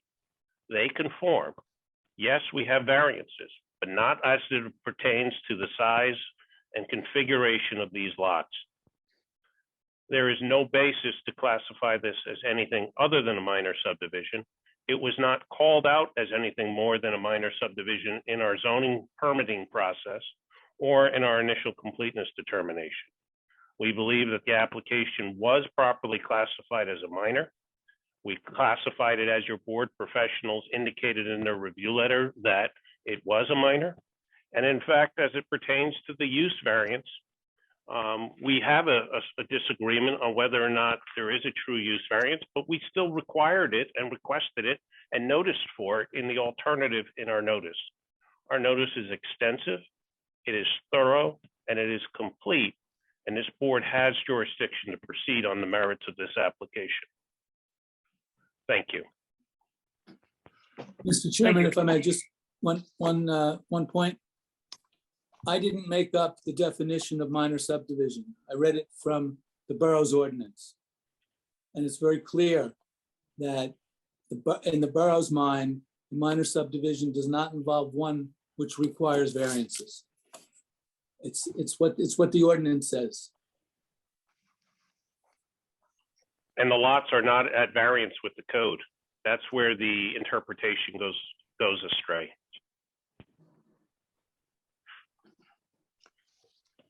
Any response, Mr. Barrett? Again, the borough's ordinance talks about a minor street. Since my office is on Kinnickinnick Road, if that's a minor street, I'd like to see what a major street is. Okay. Mr. DeVecchio, if you're done, I'll go on to our professionals for their opinion. All I would add to what I've said already is if you read the definition of what constitutes a minor subdivision in the municipal land use law, you don't get to decide minor versus major based on the nature of the street the property happens to fall on. That is not a identifiable planning concern by statutory definition of what a minor subdivision is. Okay, fellas. Can I now go on to our opinions of our professionals? Not hearing an objection. Tom and Marina, would you like to provide a response? From a planning standpoint, I can address at least a few of those points, and I guess I'll start with the issue of the use. I certainly understand Mr. Barrett's points, but having reviewed the notice, it does seem that at least from my perspective, that the mention of the Dunkin' Donuts in a restaurant with a drive-through, adequately, notices the public in terms of, from a use standpoint of what is being proposed.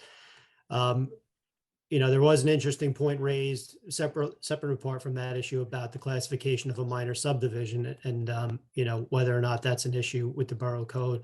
And I guess the first question would be from, and I don't know the answer to this per se, but from a notice perspective, and the public being aware, does the distinction between a minor or a major subdivision, necessarily matter when the notice includes that it's, 2 lots being created?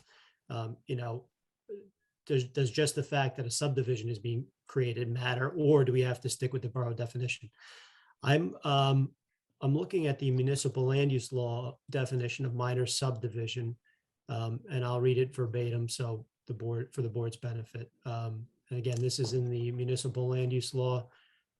Term minor subdivision means a subdivision of land for the creation of a number of lots specifically permitted by ordinance as a minor subdivision, provided that such subdivision does not involve 1, a planned development, 2, any new street, or 3, the extension of any off-track improvement, the cost of which is to be prorated pursuant to, and then it gives a citation. So from that standpoint, I do question it if a municipality is able to, draft its own standards. And, we can certainly let the applicant's attorney, give further input on that. And from my standpoint, those are the way I see things. And I'll comment as well.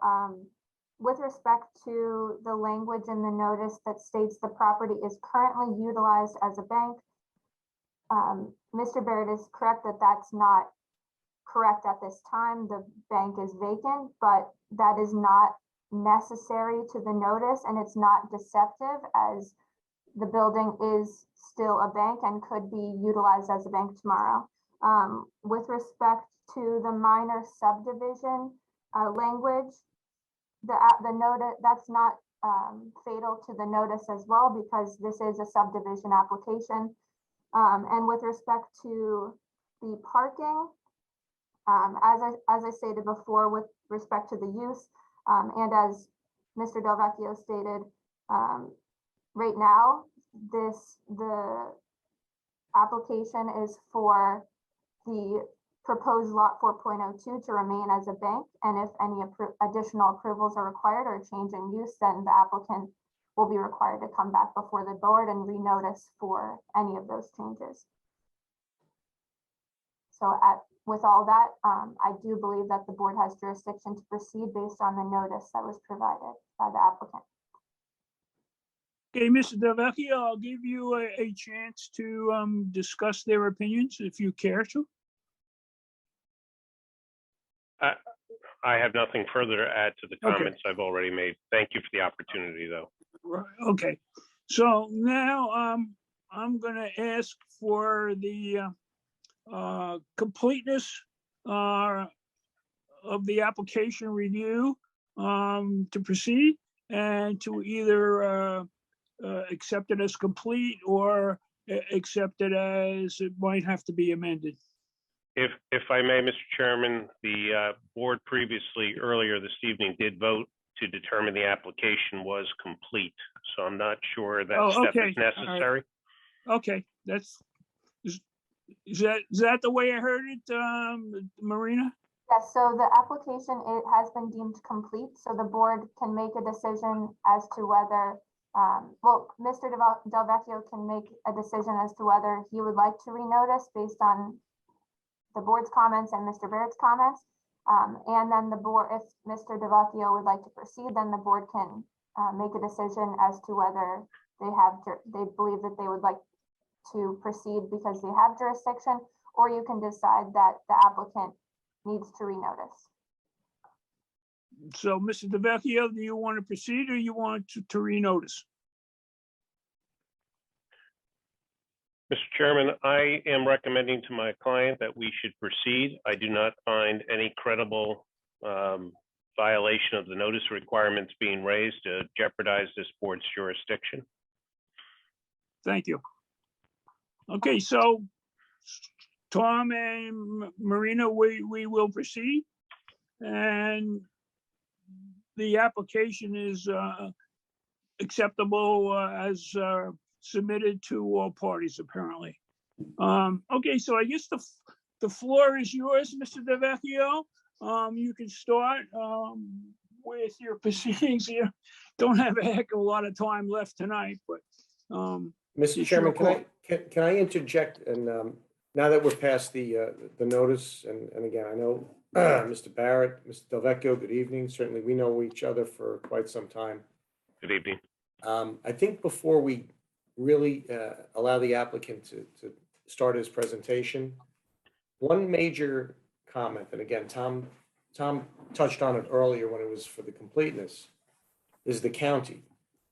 And the county came back with a letter, but 2 points in the county letter is the access. And I looked at it today. I was on the phone with Lee Klein, the traffic engineer. I was on the phone with Brian Chakowski and Marina this afternoon. I had some of my engineers sitting in the office looking at this.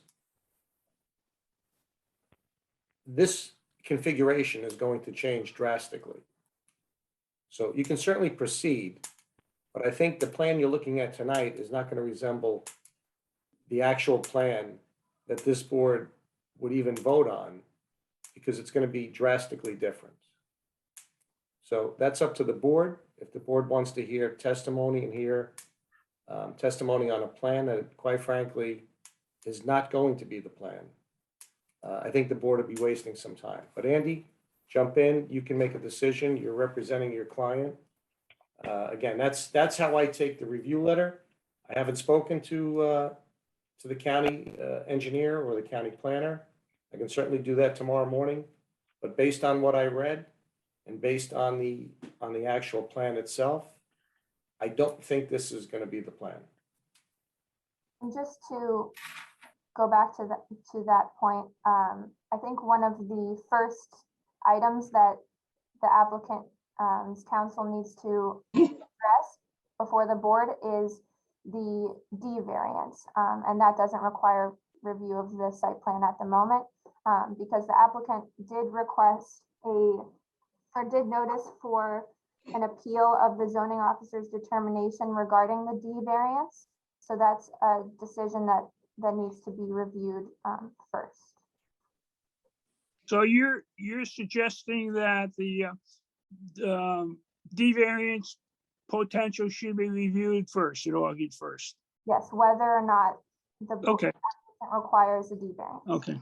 I mean, respectfully, I would somewhat disagree and suggest that I think the board would greatly benefit by hearing the substance of the application and hearing all of the planning testimony at one time at the end of the application, where our planner would be prepared to not only offer the use variance proofs, but also his interpretation of what the ordinance may or may not mean, and then the board will have everything in front of it in order to render a vote.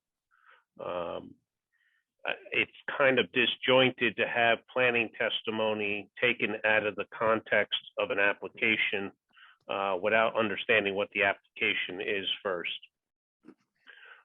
That's my legal argument. My practical argument is my planner is not available tonight, so he's not on the proceeding.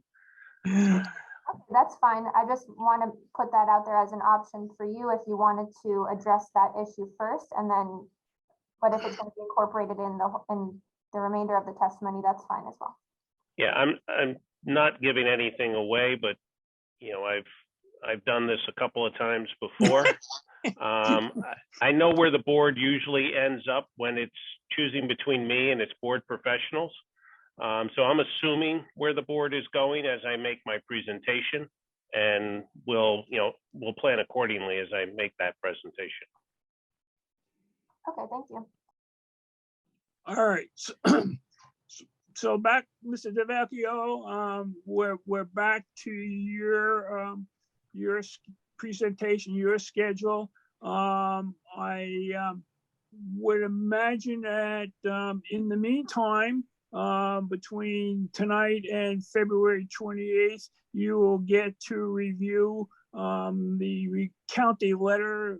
Sounds like either the county letter or a revision to it as to the necessity to revise your plans.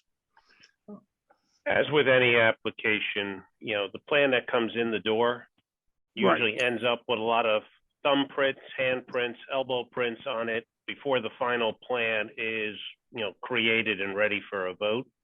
This application is no different. I don't know that I share Mr. Costa's opinion that the process will result in a radically different plan than what you're seeing. It definitely will be different. But my plan for tonight, so the board understands, was to at least, given the hour, get the architectural testimony in, which is not going to change. It's really building specific or building related. Well, I'm sure there will be some operational questions that go to the architect that aren't going to change regarding, you know, regardless of what the plan looks like. And then, you know, again, given the hour, at least start getting the baseline information in from our site engineer to describe existing conditions, et cetera. Again, none of which is likely to change given the process that we're embarking on. Okay, fine. So let's hear from the architect first. We'll see when he's done testifying what time remains, and we'll decide from there. Okay. Thank you. Yes. Okay. With your permission, then I would like to call Gary Killish from GK&A Architects. Fine. Gary Yeah, is now on screen, and I start with the necessity of having him sworn in. All right. Could you please raise your right hand? Do you swear or affirm that the testimony that you're about to provide will be the truth, the whole truth, and nothing but the truth? I do. Okay, please state your name, spell your last name, and provide your address for the record, and give the board some background on your education and experience, please. Sure. My name is Gary Cleash, spelled K-L-I-E-S-C-H. I'm the principal of GK&A Architects at 36 Ames Avenue, Rutherford, New Jersey.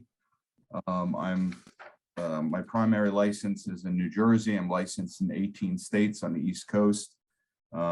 Although I have not appeared in front of River Edge, I've appeared in approximately close to 100 different boards in the tri-state area as an expert in the field of architecture. Okay, thank you. Do I have a motion to accept his credentials? So moved. Moved. Second? Second. Can I have a second on his credentials, please? I didn't hear anyone. Got a second from Mr. Arkelian. Okay, I thank got you. it. Mhm. Can we take a voice vote, Marina, or do we need we can take a voice vote. Okay. All in favor, say aye, please. Aye. Aye. Any noes? Any abstentions? Okay, welcome aboard. Thank you. Thank you, Mr. Chairman. Before I ask Gary to proceed, I'd like to just finish housekeeping items. I'd like to mark or pre-mark some exhibits just to make the testimony go smoother as we move forward. And I would propose, with your and council's permission, the following markings. A1 would be the affidavit of notice package that was pre-submitted in advance of the hearing. A2 is the site survey prepared by Lakeland Land Surveying, consisting of one sheet bearing a date of September 29, 21. A3 is the minor subdivision plan, also prepared by Lakeland Land Surveying, one sheet dated 10/22/21. A4 is the architectural plans prepared by GK&A Architects, 4 sheets dated 10/22/21. A5 is the engineering plans prepared by L2A, consisting of 11 sheets bearing a date of 10/22/21. A6 would be the stormwater report prepared by L2A, dated 10/22/21. And my final pre-marking would be A7, which is the traffic impact statement prepared by Dolan and Dean, bearing a date of 10/28/21. Okay. So with that said, Gary, if you first can explain or indicate to the board that you've made yourself familiar with the property, which is the subject of the application, Yes, I have. and you've made yourself familiar with the neighborhood in which this property sits, Yes, I'm familiar with that. and you are the professional principally in charge of preparing the architecture for this site, That is correct. and the plans that I just pre-marked as A4 were either prepared by you or under your supervision. Under my supervision, correct.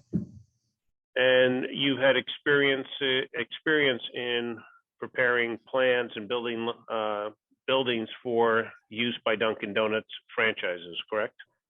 Yes, So you are familiar with their requirements as well as their operations?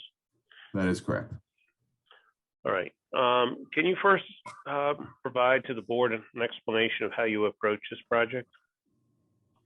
Well, we do a lot of these locations, these Dunkin' Donuts, both retrofit and ground ups. So for this application,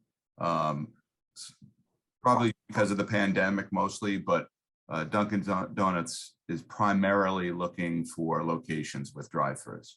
They're looking for larger locations, more customer area. So when we have a site like this, we usually shoot for 18 to 2,000 square feet plus a walk-in box. Look for a drive-through, possibly a double drive-through. Some considerations that we're adding to these designs are a walk-up window for customers that don't want to go outside, go inside. The drive-through, certainly almost 60% of the business goes through drive-throughs now, so that's a very important element.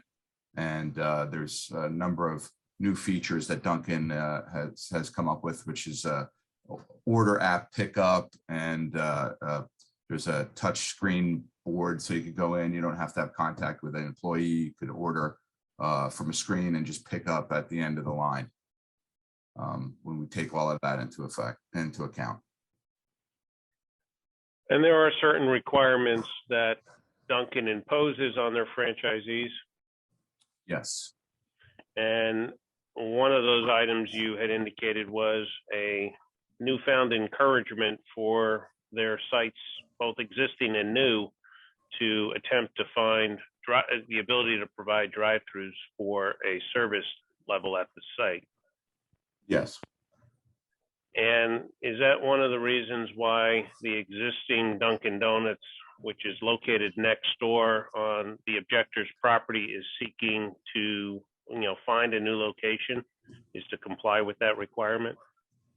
Yes, we actually looked at that location to possibly add a drive-through, and there is too much of a grade change when you come around the back side of the property and the layout of the store itself. There's several foot difference between the finished floor to the parking in the back. So we did look at that, and that was a consideration for moving over to this site because it's a cleaner site. We can add that drive-through. Okay. If you can now walk us through your drawings, and I would suggest maybe we share screen and start with, page 1 and kind of use the plans as a guide to describe the architecture and the materials. Okay, can everyone see that A1 of exhibit A4? Yes. Okay, thank you. So the plan orientation is that the bottom is the south elevation facing Kindercomack Road. The right-hand side, which we consider to be the front of our building, is facing the parking lot. The top of the sheet is the north elevation, which has the drive-through order boards in the back as per the site plan, and the left-hand side of the west side is the drive-through windows with a cash pickup in the top left and the order pickup in the bottom left, and I could explain what those are for. Down on the right-hand side of the plan is a vestibule for the customers to enter. There's 2 to the exterior and 1 to the interior. So as a customer comes from perhaps the roadway or the sidewalk, or there's a bus stop down below, they would use that door, and the other door would be used for the parking. As they come in, they would go back towards the middle of the store. We're proposing 18 seats in this location. As the customer goes to the top of the plan, let's say, or to the middle of the plan, there's a recessed refrigerator for drinks. The queue starts there. This electronic order board that I had mentioned, if the customer would like to bypass the line, they could type in their order there, go down towards the front of the store, and pick up the order there. So all the transactions would basically be touchless. And that area down there is also for the pickup for the app, the Dunkin' Donuts app. So as a customer comes in, they would walk down the line. The donut cases on the front, these POSs, the turbo or cold brew is displayed there, and then they would pick up their product and either sit or exit the location. To the bottom, in terms of operation of the employees, this location would propose 4 employees during peak. She's looking for a 5 a.m. to 11 p.m. open, and peak time would be approximately 6 to 9, 6 to 10, depending on the flow or how many people come. During that peak time, she would have 4 employees, 1 at the cash window, which is the top left, one at the pickup window, bottom left, and 2 working the registers and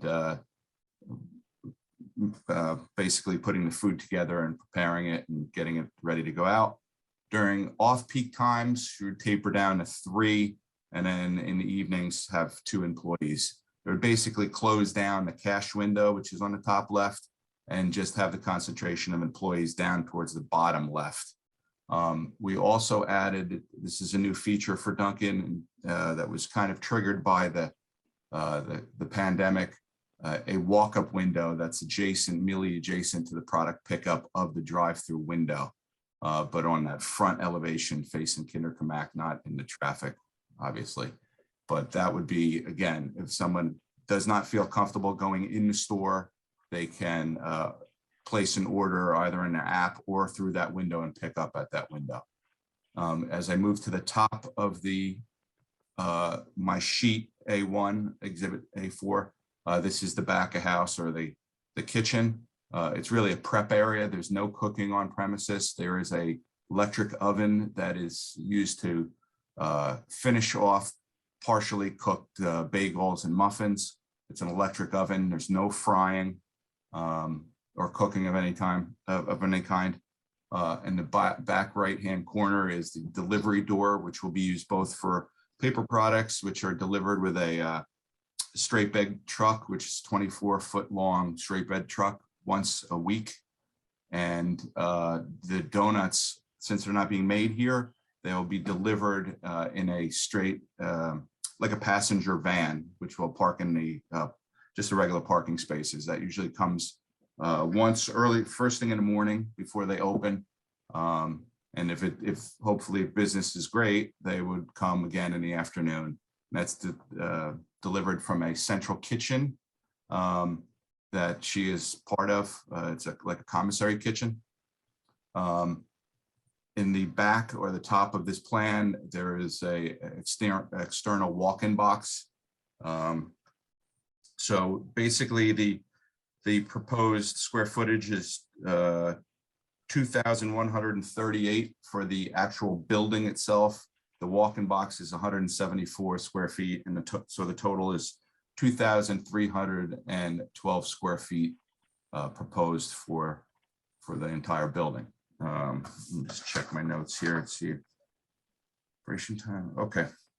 I'm going to move on to my A2, which is the elevations.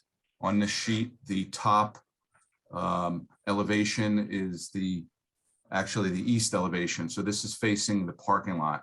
So I'm going to go down to the bottom. The bottom elevation is the front elevation, which is facing Kinderkamak Road, facing south. See, on the left-hand side is the walk-up window. On the right-hand side is the vestibule doors for customers to enter. We do have one sign on this front elevation. I can get into the signage after I go through all the different elevations.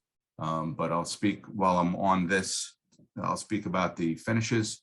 Every finishes on the exterior or cement panels like hardy board, like you would find on a home, or these larger panels, which are also made by the same company, but they're instead of the clapboard siding, they're actual panels.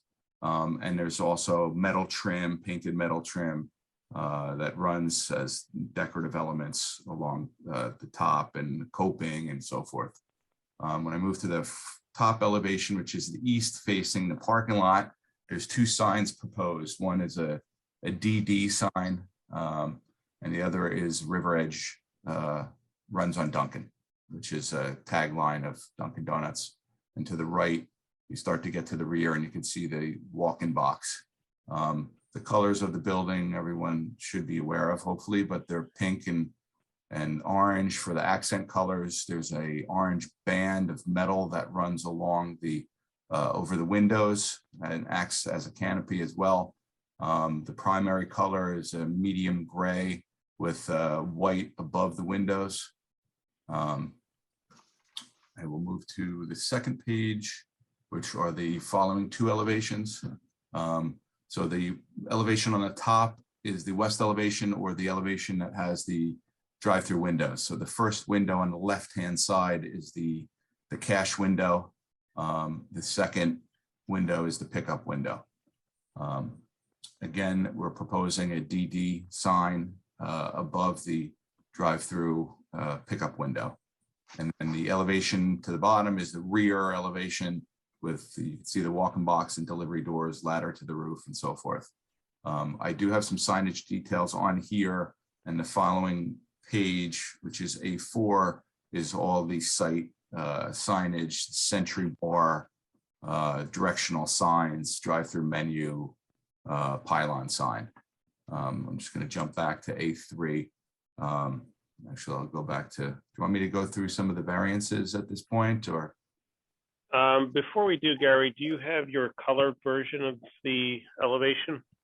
I do. We did not give that a number. Right. We'll mark that now as A8. It's labeled as sheet R 1.0. Yes. And it is the colored elevation of the east and south sides of the building, correct?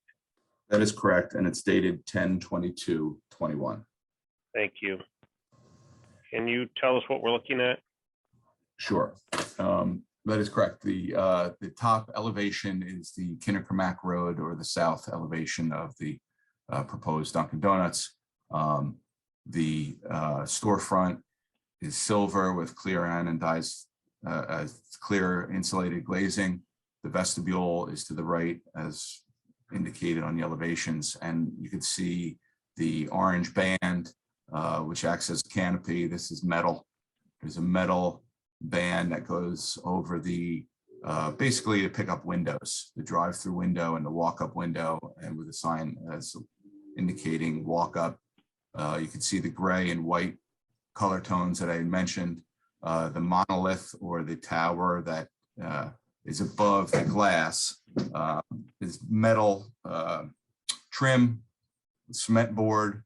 The pink and white stripes are metal extrusions, and then the signage is the new logo, the new look for Dunkin', just Dunkin' instead of Dunkin' Donuts. Down below is the east elevation, which has the DD in pink and orange, and again the orange metal band that runs over the door to give cover when you're going in and door while it's raining and so forth. And then there is a wood tone, which is also cement board siding to the bottom right, with the tagline River Edge runs on Dunkin'.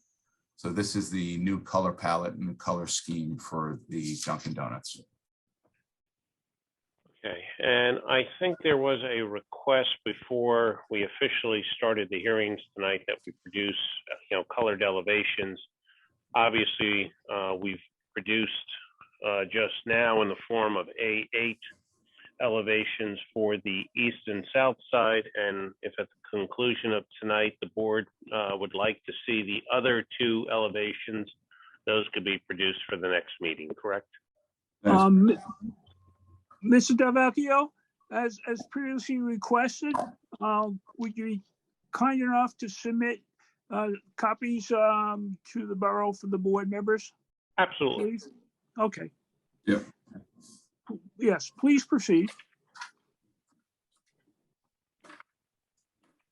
So, Gary, if we can go back now and pick up where you were headed when I rudely interrupted and redirected you on touching upon some of the details for the signage in terms of what they are and whether they comply or not. Yes.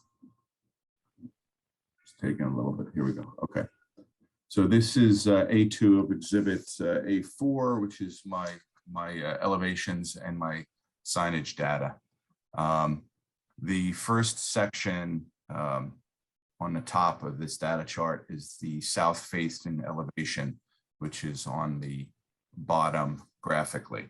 The what is allowed for building sign in your zoning is one building sign attached, 20 square feet max, 8-inch projection max, and 18 feet max to the top of the sign off of the surrounding grade. We do need variances for the building sign. This proposed building sign is 22.67 square feet. So we're at 2.67 square feet over. The projection is not a variance. We only have 5-inch projection, and we are at 22.3 feet above the perimeter grade. The borough engineer also identified the walk-up, the terminology walk-up, which is over the window to the left-hand side, as a variance and a need for a variance, and that's 2.84 square feet. And would you consider the walk-up sign more akin to a traffic, directional or pedestrian directional, in this case, sign than really what I'll call a brand or advertising sign? Yes, because it is just white letters. It doesn't even have the Dunkin' logo or colors. It's just an indication of what that window is for. Understood. The on the top of this sheet, in general, we put this is facing east, so coming from the intersection, you would be able to see the Dunkin' Donuts or the DD lettering.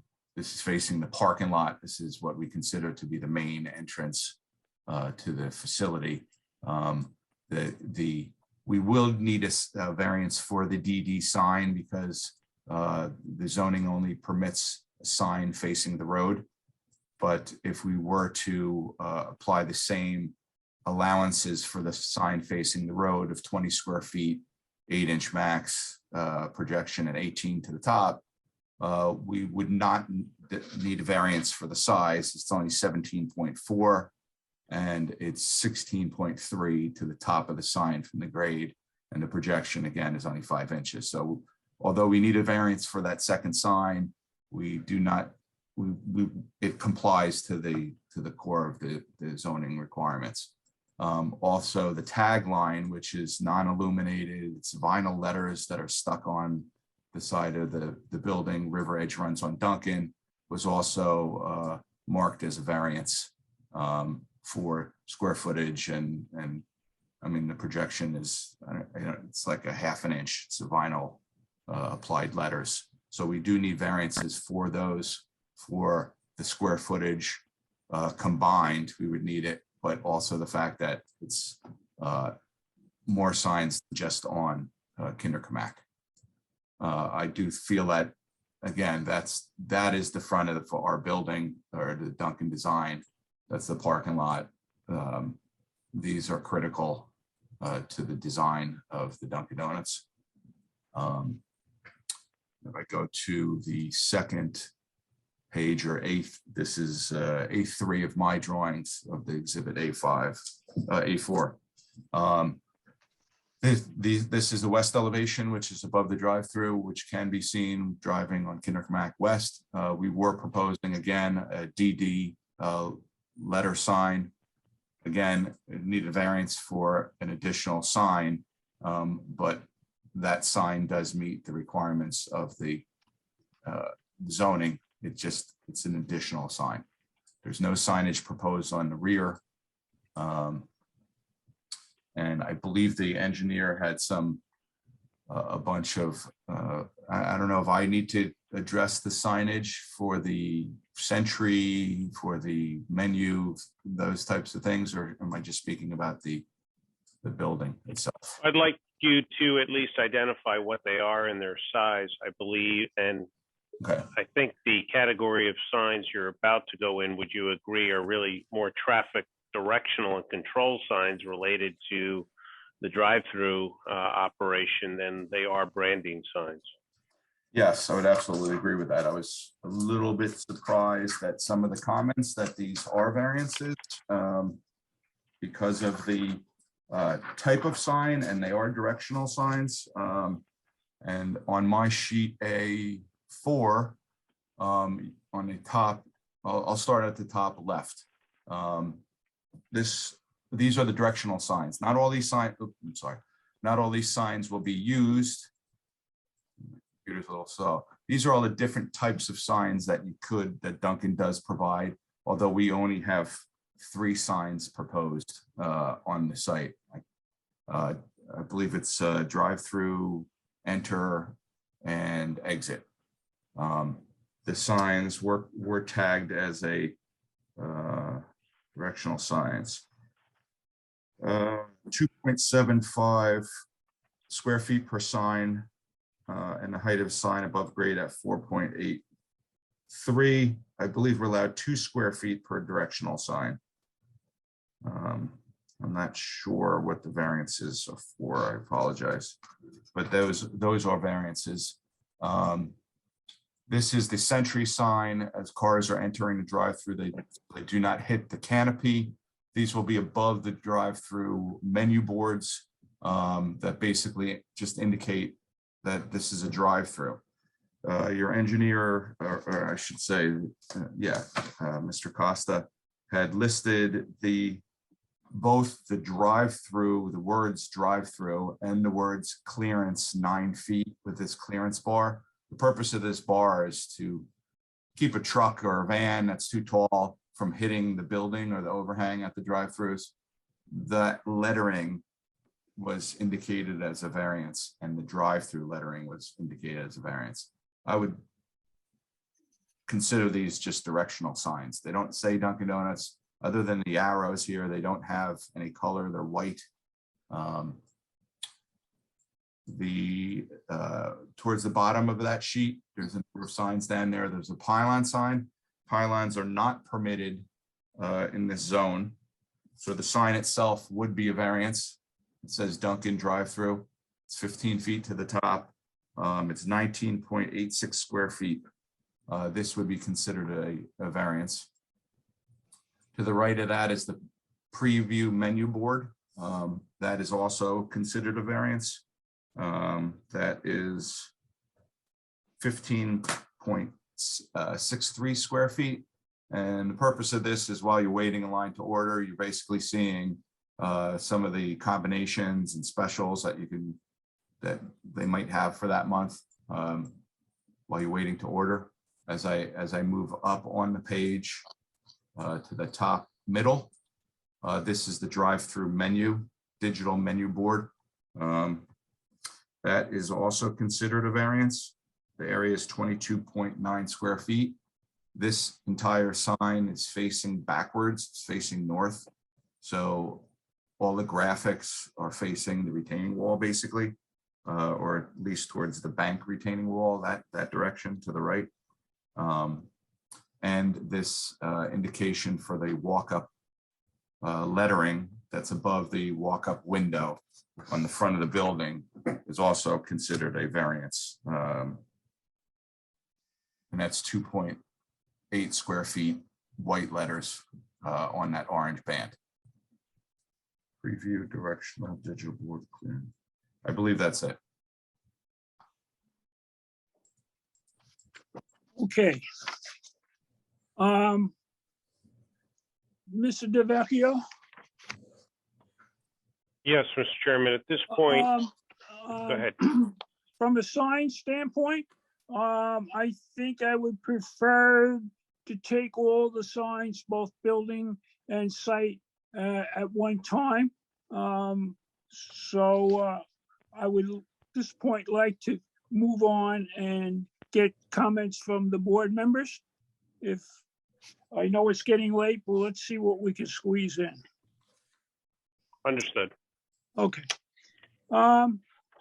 Okay, board members, please comment or question the architect for what he's presented.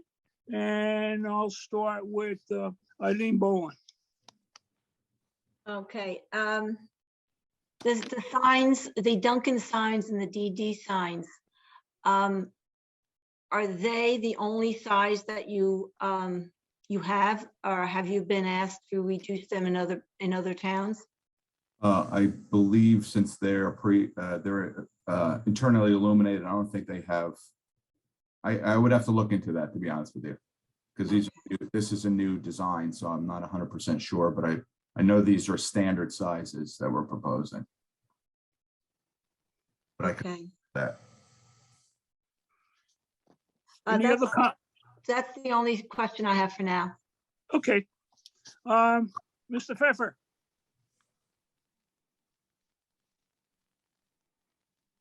Thank Bruce you. Pfeffer. Yeah, Okay. thank you. The only question I have right now has to do with at the close of business, at the end of each day when the business is closed, do any or all of the signs remain illuminated? And if so, which ones? If I could just interject, Mr. Chairman, I believe your ordinance requires the signs to go dark at 11 p.m. And we are prepared to comply with that requirement. Okay. And that was the basis of my question. So thank you very much. You're welcome. Okay. Mr. Craig. And just, actually, the only question I have right now is, you're planning on 18 seats in this new facility, correct? Yes. Do you know how many seats exist in the existing one, just for comparison of kind of expectation of traffic? Yes, I do. The existing facility has 10 seats, but they're all blocked off because of COVID. So they're using 0 seats. Okay. And I know you said you've done a lot of, Dunkin' Donut facilities lately with the drive up. Do you have any information on, kind of typical traffic flow in those ones you've worked on? Our traffic engineer will speak to that. Yeah, okay. Okay, then I'm good. Okay, Mr. Gibbons. I don't believe I have any questions at the moment for the building itself and the signs. So I think I'm good for right now. Okay. Mr. Eric Killian. I did have a question regarding the traffic flow for the drive-through as you're going around the back of the building. And I was curious from the first drawing that we saw, if a car enters the parking lot and they decide that they want to leave, do they turn around or can they go through a second lane going around the back of the building? There is a second bypass lane. An answer or something that will be answered by the traffic. Well, the site plan, the civil will present and the traffic engineer will present, but there is a bypass lane that you can circumnavigate the entire building. Okay. Other than that, your plans look very nice. Very good. Thank you. Thank you. Okay, I guess it's, oh, yes, Mr. Esposito. Yes. Any questions of the architect? No, I'm good. You're good. Okay. So it's down to me. Just a couple of clarifications. You did mention the hours of operation and I caught the 5 a.m., but I didn't catch the closing. 11. 11 p.m. Yes. Okay. Okay. You stated that there was no frying or cooking on the premise, correct? That's correct. Are you basically then you do not require exhaust filters? Will there be nothing, no filtration of the air or anything? No hoods? There's hoods for heat and flues for the the water heater. Okay. There is an electric oven that's for it's basically warming. It's like a microwave. Okay. But it's not for cooking. We don't have to get into that. No, there's not any odors coming out of the building. No. Boy, I wish I could hear that all the time from these other establishments. Would you address rooftop screening of equipment? Yes, we do have 2 rooftop units. I indicated the screening on A2. They're close to the parking lot side. From the Uckermack Road elevation, you won't see them because of the monolith. From the parking lot side, you would see the screen There's 2 screens that are up on the top there, but they have Okay. a PVC fence around them. All right. So rooftop installations will be screened. Is that's correct. Okay. For the plans that you've submitted currently, when I look at the walk-up window that's on the Kinderkamak side of the building, Yes. right now, that seems to be in a spot that's gonna have the people, the customers walking up, and it looks like it pretty much aligns with the driveway. I would like you to consider shifting that so there's no conflict with the walk-up people and the vehicles entering and exiting. It seems that you might be able to do that by sliding that walk-up window to the north. I would like to offer that as a suggestion. And if you do revise your plans down the road, you could definitely include that. It seems to be, from my standpoint, a potential safety concern. And I know that there were some comments about providing a walk-up to the window, but let's see where you relocate it. It might automatically shake itself out. Okay, we could look into that. We do have a railing on the left-hand side, so no one steps out in front of a car. Yeah, drive-through window. I understand that. I understand balusters, but I also know, how can I term it? New York metropolitan area people seem to take the shortest cut possible. And that puts them, especially younger people, walking through the driveway to get to the window. And that's what I'm concerned about. Okay. Well, I will take a look at that. The idea is that the walk-up and the drive-through window can be served by the same employee. Yes, I understand the operation, and from an operational standpoint, All right. that would be the ideal place. Yeah. But again, I stated my reason. We'll take a look at that. Okay, you seem to be using your elevation descriptions as to way the building is. You seem to have a standard for the building. From a compass standpoint, you recognize that they're different. In other words, the Kinderkamak side is really the east side. It's not. And you call that self elevation. Yeah. That's true on the others.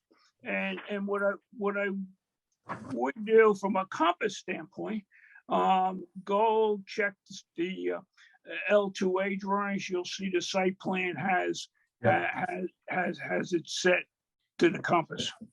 You are correct. I'll revise. I'm not trying to cherry pick your plans. I'm just trying to make them more suitable, not suitable, but more oriented. Coherent. Yeah. Less confusing. Let's put it that way. Okay. All right. Yep. Okay. Any further comments from board members? Mr. Merman, just one comment on a comment that you just made about the safety issue with the walk-up window. I'm not exactly sure where the bus stop is in relationship to this property. I think it's probably a little further closer to Midland, if I'm thinking of where it is properly. Yes. The reason I'm saying it is I can see people coming off the bus and either going up to that walk-up window and going to the bus or vice versa.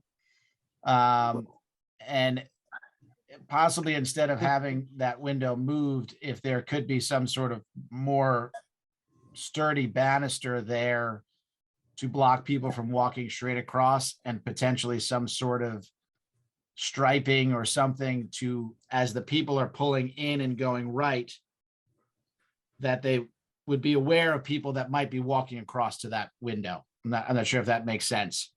Okay. Just some sort of kind of warning that someone could be coming from that bus stop or just coming off Kinderkamak and walking up to that. Okay, so I'm gonna leave that comment to the architect to meld Yeah. into the consideration of the relocation. It's an ideal, the walk-up window is a great business generator with all the with the bus stop nearby. In fact, it seems to be a very elongated bus, apparently 2 bus stops together, or else one long one. And I can see it now in the morning. Boy, before I get on the bus, I'm gonna take a couple of steps and get a cup of coffee. So it's excellent from a business standpoint.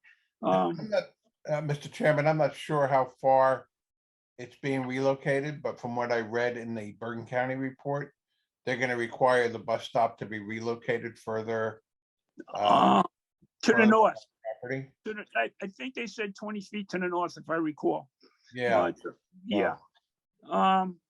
Either way, I think you could see people walking up to there to or from the bus. So just Yeah. maybe if there's some sort of warning for the people and the cars driving in that could prevent some sort of, pedestrian accident. Right. Yeah, I'm sure Civil will address that as well. Yeah, I'm going to give the architect an opportunity to study that and propose something. So Marina, we're done with the architect's testimony, and we've heard from the board. What remains is to go out to the public, but I'm a little leery at this point, which is 10:23, to go out to the public, because that could be a very extended period of comments. Is it okay? Mr. Chair, there's not a lot of people on, and I know there were a couple questions that were brought up during the, I think we should take a little extra time if we have to. Let's get the public out of the way. We're just listening to questions with the architect right now, so. All right, so Mr. Chairman, Go just to add to that as sort of a compromise measure, I'm all in favor of opening up to the public, but we should just set some kind of hard stop so that everyone can predict when the time is up. You read my mind. Okay. So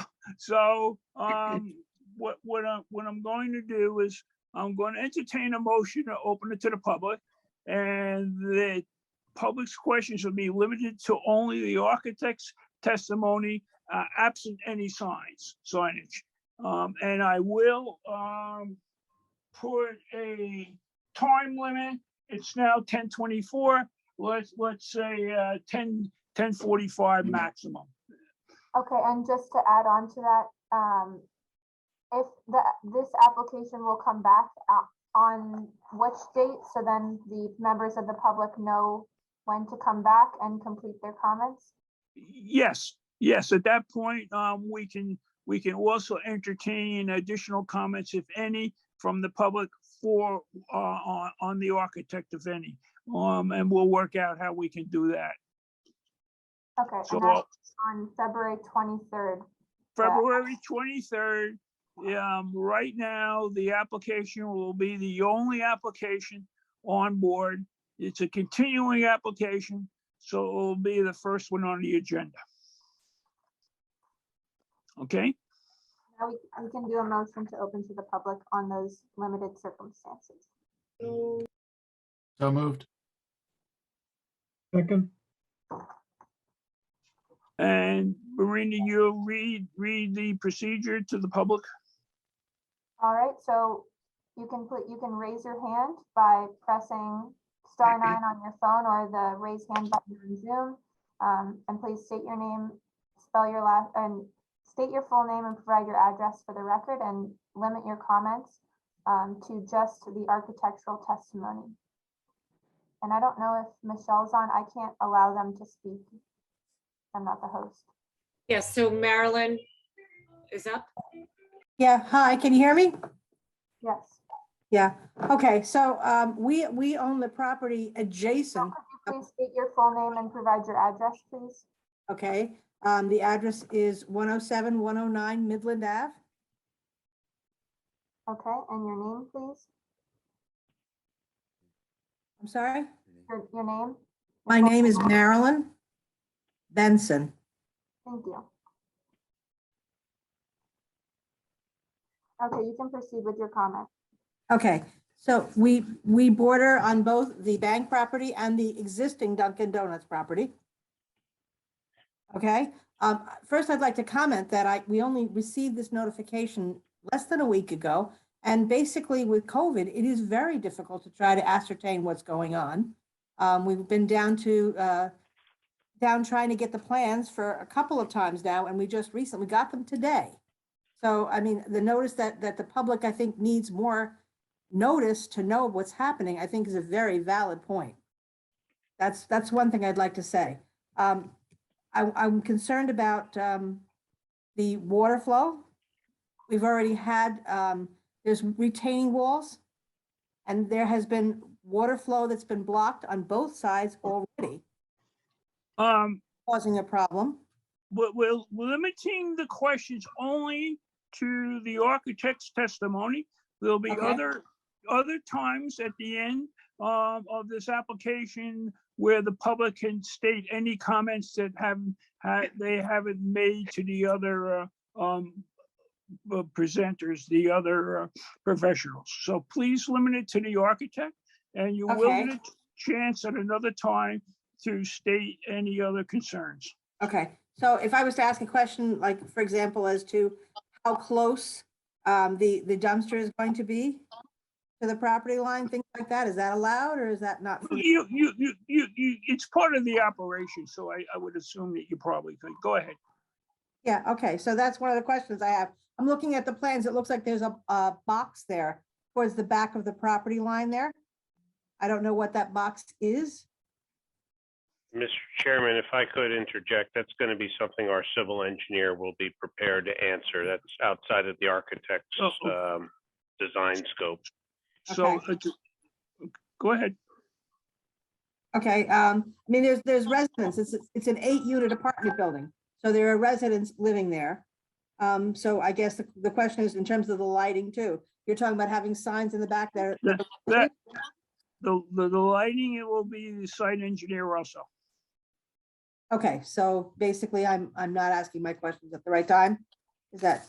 Well, we're only limiting the questions currently to the professional that's testifying. There will be other professionals testifying on other areas such as the site and so forth, okay? Okay. So you will have an opportunity for them. Plus, at the end of the application, they'll be open to general comments that might not have been addressed earlier. Right, okay. Okay. Okay. So then, Thank you. now the meeting you're saying is going to be on the 23rd of February, correct? That's correct. That's a Sunday, is it not? No, I believe it's a Wednesday. Hold on. It'll be Wednesday, February 23rd at 7:30 p.m. That's a Wednesday. Wednesday, February Right, 23rd. You're correct. You're correct. Right. I'm sorry.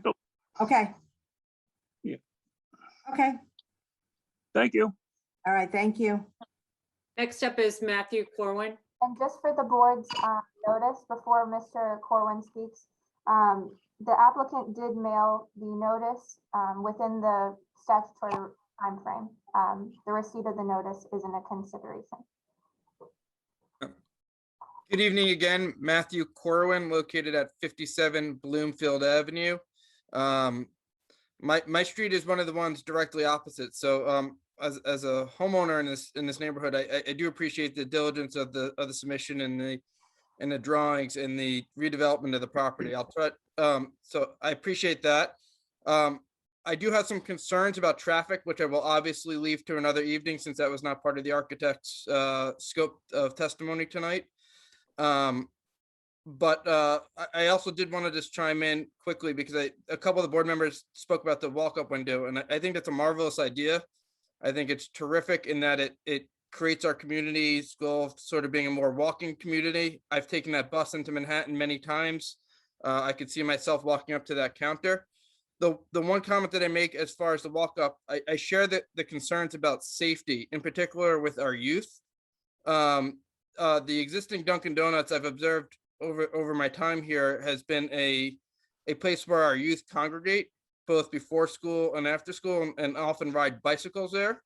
I could see a larger footprint Dunkin' Donuts attracting more of our youth. And so I just want to make sure that as we're considering safety, we're considering our youth on bicycles and our youth entering and egressing the parking lot and using that walk-up window. So with that, I'll reserve my comments on traffic for another evening when that's addressed more formally. Thank you, everybody. Thank you.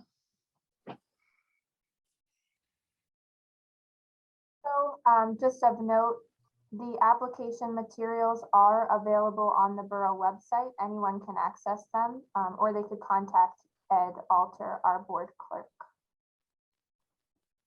That's it for raised hands as far as I can tell right now. If anyone else has a question, raise your hand.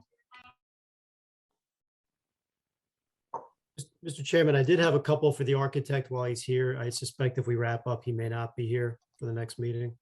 Okay, so let's close the public hearing first. So moved. Second. All in favor? Aye. Against? Abstain? Okay, public hearing is closed. Okay, Mr. Behrens, we got a couple of minutes left. Thank you, Mr. Merman. I know it's late. I'll be quick, and I'll just give my points sort of as comments for the applicant to think about, between now and the next meeting. I think the architect mentioned that he does a number of Dunkin' Donuts and that there's a double drive-through being proposed here. We still maintain that the D1 use variance is required for the drive-through. The double drive-through seems excessive, so I think the applicant needs to be prepared to either defend why a double drive-through is needed or just simply make it one when they come back with revised plans. I think that would help things move along more smoothly. Just a question as to whether or not outdoor seating will be provided. Obviously, there's none currently on the plan. And the question to the architect would be, or for somebody on the team, whether or not Dunkin' Donuts has outdoor seating at other locations and, in light of, the increased demand for such facilities. Mr. Merman, you touched on equipment screening. I'm not sure the response was adequate in terms of the parapet fully extending upward to extend the roof mounted screening, and I think it needs to for this particular site. With regard to the comments about the directional signs requiring variance relief, I certainly think once there's a logo on them, they'll require variance relief. I looked in the ordinance and there was nothing that would permit them. So it would seem that they technically do require variance relief. And I would ask the applicant just to be specific about which signs they're actually proposing. I think there was a menu of 7 or so, and they said they'll only need 3. So let's be a little more specific. And certainly, provide their locations on the site plans. A final comment, and I didn't see this on the plans from my first review, but there's a 15-foot tall freestanding sign, and I'll use the word ridiculous. I mean, we don't allow freestanding signs in River Edge. The applicant should strongly consider, muting that quite a bit, if not eliminating it entirely. And that's all I have for now, Mr. Chairman. Any response from the architect? We will look into those issues and see what we propose for the next round. Okay. While you're on the screen, do you have any further comments for the evening? No, I'm complete. Architect, okay, thank you. Okay, Mr. DeVecchio, you want to make any closing statement tonight? Not at this point, Mr. Chairman. I'll reserve closing statement till. Well, I meant for the evening, yeah. Yes. Other than asking you to make the final announcement carrying the notice for abundance of clarity, I am good. Just ask that the applicant agrees to waive any and all timelines for the board to act on the application. we would extend the time within which the board may act through the conclusion of the next meeting on February 23, 2021. Thank you. 22. 22, sorry. I'm still stuck in yesteryear. And just, Mr. Chairman, if I may, just one question. One quick one, yes.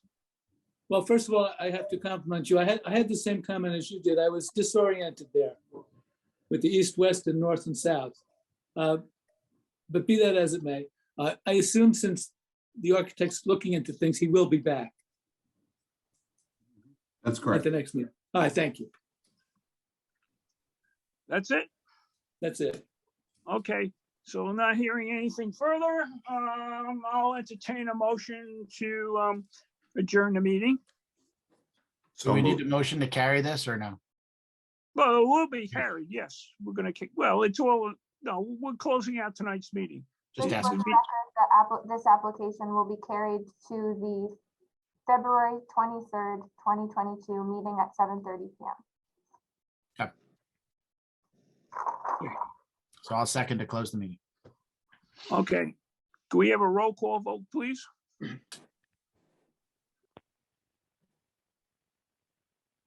A roll call vote? Please. Okay, just one second.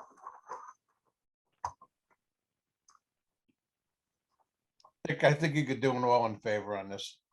Yeah. Do it. Ms. Boland, Yes. Mr. Merman. Mr. Merman, He already left. Mr. I Kelly, believe- Dick, are you frozen? No, I'm fine. I'm here. We can close. I'm doing the roll call. Mr. Merman, Yes, Mr. Kelly, Yes. Mr. Cray, Yes. Mr. Gibbons, Yes. Mr. Pfeffer, Yes. Mr. Esposito. Yes. All right, the meeting is closed. okay. Thank you all. Good night. Good night, everybody. Good evening. Everyone. Thank you. Good night. Good night. Thank you. Mr. Barrett. Thank you.